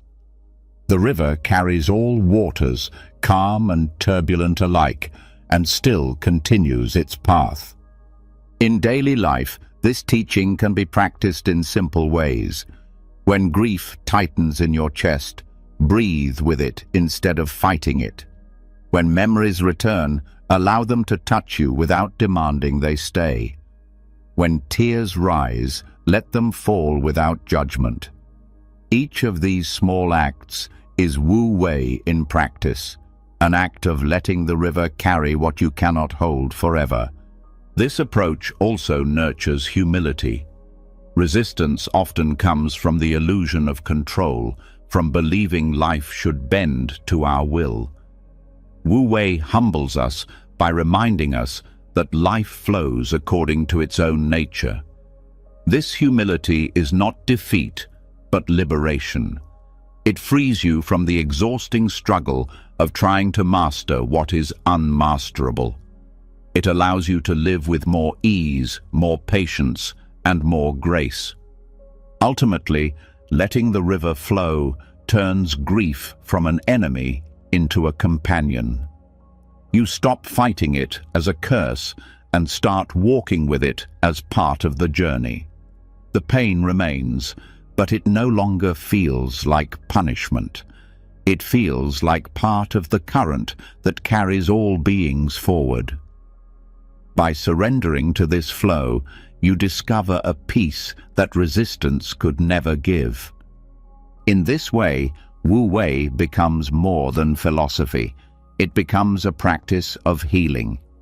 To let the river flow is to allow life to be what it is, to stop exhausting yourself in battle with reality, and to find freedom in surrender. This does not erase grief, but it transforms how you carry it. You are no longer dragged under by the current. You are floating within it, held by the naturalness of loss, moving gently toward peace. Letting the river flow through Wu Wei teaches the heart the freedom of surrender, showing that loss becomes less suffocating when we no longer fight the natural currents of life. Yet there is a truth even subtler than non-resistance, a wisdom that does not only accept the flow, but rests completely in the nature of things as they are. In Buddhism, this is called tathata, suchness. To experience suchness is to encounter reality directly, without distortion, without clinging, without resistance. When grief arrives, the mind often overlays it with endless stories. This should not have happened. My life is ruined. I cannot survive this. These stories amplify pain. The wisdom of suchness cuts through them. It invites us to see loss simply as it is, raw and unadorned, without adding what does not belong. Suchness does not deny emotion. It allows sorrow, longing, and love to be felt fully. But it strips away the unnecessary suffering born from fighting reality. To say, "My loved one should not have died," is to resist what is already true. Suchness replaces this resistance with direct seeing. They have died, and I feel sorrow. This simple, honest acknowledgement is powerful. It transforms grief from a tangled web of resistance into a clear experience. The pain remains, but the extra weight of denial and protest is removed. Living in suchness also brings clarity to the heart. Endings are often clouded by confusion, by the mind's desperate attempt to rewrite the past or control the future. When you rest in suchness, you meet only what is present. The stillness of this meeting reveals a spaciousness within grief. The sorrow is there, but so is the breath, so is the moment, so is life continuing. You realize that even within loss, reality is not only pain, it is a vast tapestry of presence. This way of seeing also awakens humility. Suchness shows us that life is not obligated to match our desires. It is as it is. The heart may want permanence, but reality offers impermanence. The mind may want answers, but reality often offers mystery. To rest in suchness is to bow to this truth, to stop demanding that life conform to what we wish. This bow is not defeat, but freedom. It frees you from the exhausting struggle to reshape what cannot be reshaped. Suchness also dissolves illusion. Much of suffering comes from clinging to ideas about how things should be. Ideas about yourself, about others, about life. In loss, these illusions are shattered. But instead of despairing, suchness teaches us to see clearly. It says, "The person you loved was never permanent. They were always changing, always fragile, always passing through, as are you." This seeing may sting, but it also liberates. It reminds you that love was precious precisely because it was never guaranteed. The practice of experiencing suchness also strengthens presence. To meet reality as it is requires being here, now, not lost in stories of past or future. Grief often pulls the mind away, into regret, into fear, into longing. Suchness returns you to this breath, this step, this tear. In this presence, the heart discovers it can endure. You do not need to solve the whole of grief, you only need to meet this moment as it is. This is the medicine of suchness, one step, one breath, one truth at a time. There is also tenderness in suchness. To meet reality without adornment is to meet it with honesty, and honesty softens the heart. You stop pretending to be stronger than you are. You stop hiding behind distractions, and you allow yourself to feel. This vulnerability is not weakness. It is the ground of compassion. By resting in what is, without denial, you open yourself to the truth of shared humanity. You realize that every being faces endings, and in that realization, your grief becomes less isolating and more connective. Suchness also transforms how you hold memory. Instead of replaying the past with regret or clinging, you see memories simply as they arise, fleeting, tender, part of the flow. They come, you honor them, and you let them pass. This way of holding memory prevents it from becoming a prison. It allows you to treasure what was without being trapped in longing for what cannot return. This wisdom also teaches balance. Without suchness, grief tips into extremes, numbness on one side, overwhelm on the other. Suchness steadies the heart. It says, "Here is what is, no more, no less." You do not need to numb yourself. You do not need to drown. You need only meet this truth directly, and in that direct meeting, balance arises. Practicing suchness in mourning can be simple. When sorrow rises, pause and notice what is truly here. A heaviness in the chest, a thought of longing, a tear. nothing more. When regret appears, ask, is this real now, or is it a story I am adding? When fear of the future comes, ask, is that happening now, or is it an imagined projection?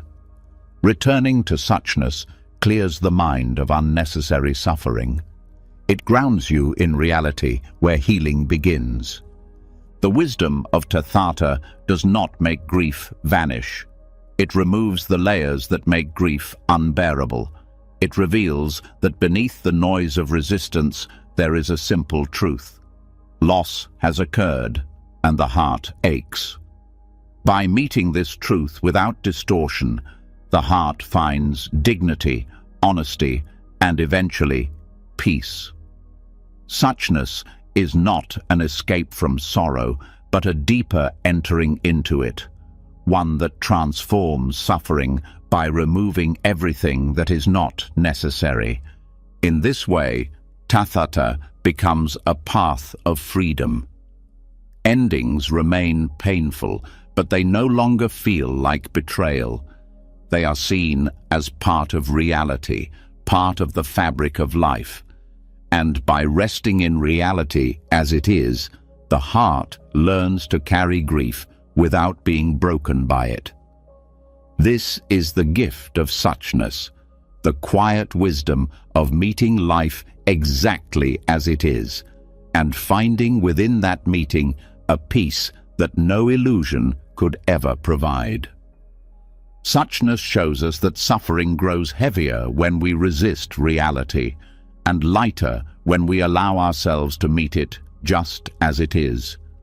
In that honesty, loss no longer feels like punishment, but part of the fabric of life itself. Yet there is another dimension of healing, one that feels almost paradoxical when the heart is heavy. Alongside grief, there can also be joy, not the shallow kind that denies sorrow, but a deeper joy that arises from gratitude, memory, and the recognition of beauty even within endings.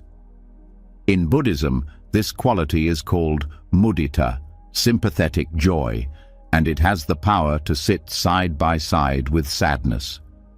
It allows you not only to mourn what is gone, but to celebrate what was given, to find light even in the shadow of loss. This joy is not forced happiness. It is not telling yourself to cheer up or pretending everything is fine. It is a quiet recognition of goodness, even when the heart aches. For example, when you recall a moment with someone who has passed, sorrow may rise because that moment will not return. But joy can also rise because it happened at all. Mudita rests in that space. A smile through tears, a warmth in the chest, even as it aches. This coexistence does not diminish grief, it balances it. When practiced in mourning, sympathetic joy reframes memory. Instead of being trapped in longing for what is gone, you shift toward appreciation for what was shared. You remember the laughter, the lessons, the simple moments, and you feel glad they occurred. This gladness does not erase sorrow, but softens its sharp edges. It reminds you that loss exists only because there was once connection, and connection itself is a gift worth celebrating. Joy also provides strength. Grief alone can drain energy, making the world feel heavy and grey. But when you allow moments of joy to return, even small ones, you regain vitality. Perhaps it is the joy of a bird singing outside, the joy of remembering a kind word, the joy of realizing you are capable of love. These sparks, when noticed and nurtured, act as counterweights. They do not remove sorrow, but prevent it from collapsing the heart entirely. This practice also honors the person you lost. To live only in lament can sometimes overshadow the beauty of their life. Mudita allows you to celebrate their qualities, their impact, their uniqueness. It lets you feel proud of their existence, joyful for the ways they touch the world. This kind of remembrance turns grief from a story of only endings into a story of both endings and gifts. It becomes a way of saying, I am sorrowful that you are gone, and I am joyful that you lived. Sympathetic joy also heals comparison. In grief, it is easy to look at others and feel bitterness. Others still have what you lost. Others are not suffering as you are. This comparison deepens pain. Mudita shifts perspective. It teaches you to rejoice in the happiness of others, even while grieving. If someone else still has their parent, their partner, their child, you can feel glad for them without letting envy consume you. This is not easy, but with practice, it widens the heart. It transforms isolation into connection, bitterness into generosity. Practicing joy alongside grief also cultivates resilience. When you train yourself to notice even the smallest joys, you build the capacity to endure sorrow without being overwhelmed. Joy becomes like a lamp carried in a dark valley. The valley is still there, but you are not walking in complete darkness. This lamp steadies your steps and reminds you that even in sorrow, beauty and goodness have not vanished from the world. Mudita also invites a reorientation toward the present. Grief often pulls you backward into the past or forward into fear of the future. Joy anchors you in what is here now. The taste of food, the sound of laughter, the comfort of a friend's presence. These small joys bring you into the moment. And in that moment, you discover that life continues to offer gifts, even as it takes away. This practice also deepens gratitude. Joy and gratitude are intertwined. When you celebrate the happiness of what was, you naturally feel thankful. Gratitude shifts the focus from absence to presence, from what is gone to what was received. This shift does not erase longing, but it balances it with appreciation. In this balance, grief becomes less about emptiness and more about fullness, the fullness of what was experienced, the richness of what was shared. Sympathetic joy can be cultivated deliberately. In meditation, you can recall someone you loved and consciously reflect on the joy they brought. You can let yourself feel gladness that such a person existed in your life, even if only for a time. You can extend this reflection outward, rejoicing in the happiness of others, allowing their joys to lift your heart. Over time, this practice trains the mind to see joy alongside sorrow, to widen its lens beyond only loss. This way of holding grief is not about moving on or leaving sorrow behind. It is about learning that the heart is vast enough to hold both grief and joy together, to weep and to smile, to ache and to celebrate, to mourn and to give thanks, all at once.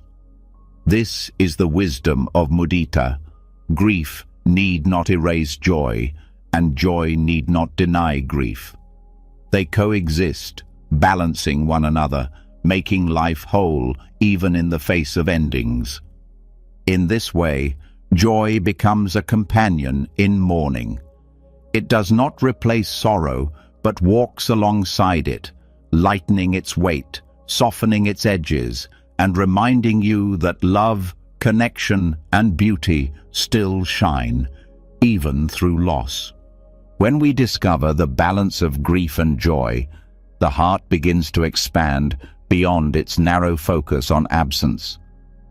Sorrow no longer erases beauty, and beauty no longer denies sorrow. This balance opens a doorway to something even deeper, the recognition that loss itself can be a powerful path to awakening. Throughout Buddhist history, some of the greatest transformations have come not in times of ease, but in moments of devastating loss. What seemed unbearable became the very ground for enlightenment. The fire of grief burned away illusions, leaving behind clarity, courage, and wisdom that could not have been reached otherwise. Loss strips life of its comforts and securities. It removes the illusions of permanence, of control, of identity built on fragile foundations. For most, this stripping feels like cruelty, yet for those who allow it to teach, it becomes revelation. In the emptiness left behind, a new space opens, space where truth can be seen without disguise. Many Buddhist masters have walked this path, turning personal devastation into the spark of awakening. Their stories remind us that loss is not only a wound, but also a gate, and if we have the courage to walk through it, it leads to freedom. The Buddha himself began his journey after encountering loss. Sheltered in a palace, he believed life could be insulated from suffering. But when he saw sickness, aging, and death, the illusion shattered. The grief of recognizing universal loss propelled him to leave comfort behind and search for truth. Without that confrontation, there would have been no awakening. His story is the first reminder that loss is not the end of the path, but often its beginning. Later, masters also found awakening through loss. Some lost families to war or famine, others lost health, others lost status or security. In each case, what had been taken revealed something greater. Stripped of attachments, they discovered what cannot be taken. Freed from illusions, they saw what remains when everything else falls away. These stories are not about denying pain. They are about letting pain do its work, burning through the false so the real can be revealed. For practitioners today, this teaching is both challenging and comforting. It challenges us to see grief not only as something to survive, but as a teacher we cannot find elsewhere. It comforts us by reminding us that our deepest pain is not meaningless. It can be the very path to wisdom if we are willing to walk with it. Loss, though harsh, is also sacred. It is the gate through which many before us have stepped into awakening. Loss as a gate to awakening shows us that grief can tear open illusions and reveal truths about impermanence, attachment, and the fragile nature of life. Yet even with these insights, the human heart drifts easily into forgetfulness. We return to distraction, cling again to comfort, and quietly hope that death, aging, and illness will keep their distance. This is why the Buddha gave the 5 remembrances, not as philosophy to be studied once and set aside, but as daily anchors to hold us steady in the reality of existence. These reflections are not abstract warnings, they are medicine. They prepare us for the inevitability of loss, not so that we live in fear, but so that we live awake. The first remembrance tells us that aging cannot be avoided. No matter how strong, healthy, or youthful we may feel now, the body is changing with each passing moment. This truth can feel cruel when we cling to beauty or strength, as if they will last forever. Yet to remember aging each day is to appreciate what the body gives us right now. Instead of lamenting wrinkles or fatigue, we bow to the gift of being alive, of having a body that allows us to breathe, to walk, to love. Awareness of aging removes the illusion of endless time and teaches us tenderness toward ourselves and others. When we see age in a loved one, we no longer see it as loss, but as a reminder of their precious presence in this fleeting moment. The second remembrance brings us face to face with illness. No matter how carefully we eat, how much we exercise, how many precautions we take, illness remains part of the human condition. The body is vulnerable. It cannot be made invincible. This is not meant to make us despair, but to shift our relationship to health. When health is present, we treasure it fully. When illness comes, we meet it with less shock and more compassion. Reflecting on illness daily builds resilience. It reminds us that fragility is part of being alive, and that each moment of wellness is a moment to savor, not a guarantee to assume. The third remembrance is death itself. No matter how much we resist, death will come. Its time is unknown, but its certainty is absolute. For many, this thought creates dread, but the Buddha taught it as a source of clarity. When we remember death, we stop postponing life. We stop saying someday and start saying now. We forgive sooner, we speak truth sooner, we love more openly because we know tomorrow is never promised. The remembrance of death sharpens awareness and deepens courage. Instead of making us hopeless, it gives urgency to live with meaning, to align with what truly matters. The fourth remembrance confronts us with separation. Everything we love, everyone we cherish, every possession we value will one day be lost. This truth can break the heart, yet it also opens it. By remembering separation, we treasure the people in our lives while they are still here.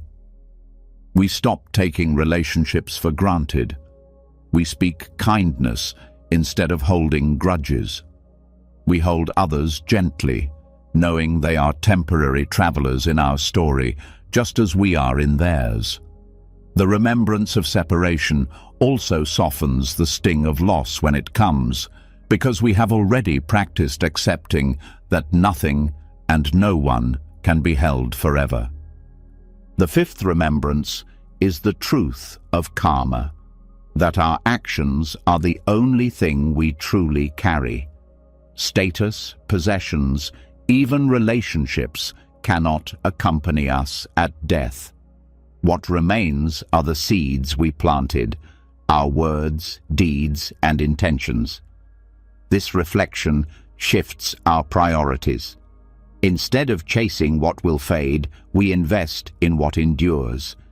Each act of kindness, each choice rooted in compassion, each moment of mindfulness becomes part of the legacy we leave behind.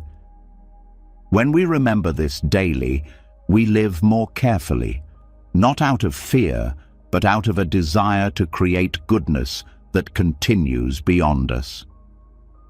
Together, these 5 reflections form a complete practice. They remove the shock of loss by making loss familiar. They replace denial with readiness, fear with clarity, and forgetfulness with wisdom. To live with these anchors is to walk with reality instead of resisting it. It is to normalize what is often treated as taboo, aging, illness, death, separation, and to prepare the heart to meet them with steadiness. By holding the 5 remembrances daily, life becomes more vivid. You love more deeply because you know love is fragile. You forgive more quickly because you know time is short. You live more intentionally because you know actions endure. And when grief arrives, as it always will, you are not unprepared. You can say, yes, this too is part of life. I have practiced for this. The sorrow remains, but it no longer feels like a cruel anomaly. It feels like the continuation of truths you have already embraced. This is the power of the 5 remembrances. They are not meant to frighten, but to awaken. They steady us in the face of inevitable loss and remind us that the way to live fully is not to deny death, but to carry its truth gently in our hearts every day. In this way, when endings come, they do not only bring grief, they also bring clarity, courage, and peace. The 5 remembrances steady us by teaching that aging, illness, death, separation, and karma are not intrusions, but the natural order of existence. By holding them daily, we learn to face loss with less shock and more clarity. Yet even with this preparation, grief can still feel unbearable when it arrives. Knowing that suffering is universal does not erase the weight of carrying it. This is why the Buddha also emphasized the power of community, the Sangha. For while the path requires individual practice, healing is not meant to be walked in isolation. Sorrow softens and transforms when it is shared, when it is witnessed by others who also carry the truths of impermanence. Sangha is more than a gathering of practitioners. It is a living field of support where grief can be surrendered. In the presence of others committed to compassion and wisdom, the heart finds space to breathe again. Alone, loss can echo endlessly inside the mind, amplifying pain. Within the Sangha, the same grief is held by many hearts, its weight distributed, its sharpness softened by collective presence. In this shared holding, sorrow is not erased, but transformed into connection, into the recognition that no one suffers alone. When you bring grief into the Sangha, you step into a circle where silence, listening, and compassion replace judgment or pressure to heal quickly. You are allowed to be broken without explanation. The tears are not asked to stop. The silence is not demanded to be filled. Instead, others simply remain with you, their presence reminding you that your pain is not too much, not unworthy, not forgotten. In this way, the Sangha becomes not only a support system, but a mirror of the universal truth. Suffering is shared, and so is healing. This collective presence also awakens strength. Alone, grief can convince you that you are powerless, that you cannot endure. But in community, you witness others who have faced their own losses and continued walking the path. Their resilience becomes a reminder of your own potential. Their stories, their silence, their simple presence show you that grief can be carried not by denying it, but by leaning into the support of others. And as you receive their strength, you also begin to offer your own. The healing power of the Sangha lies in its reciprocity. You come into it with sorrow, and it holds you.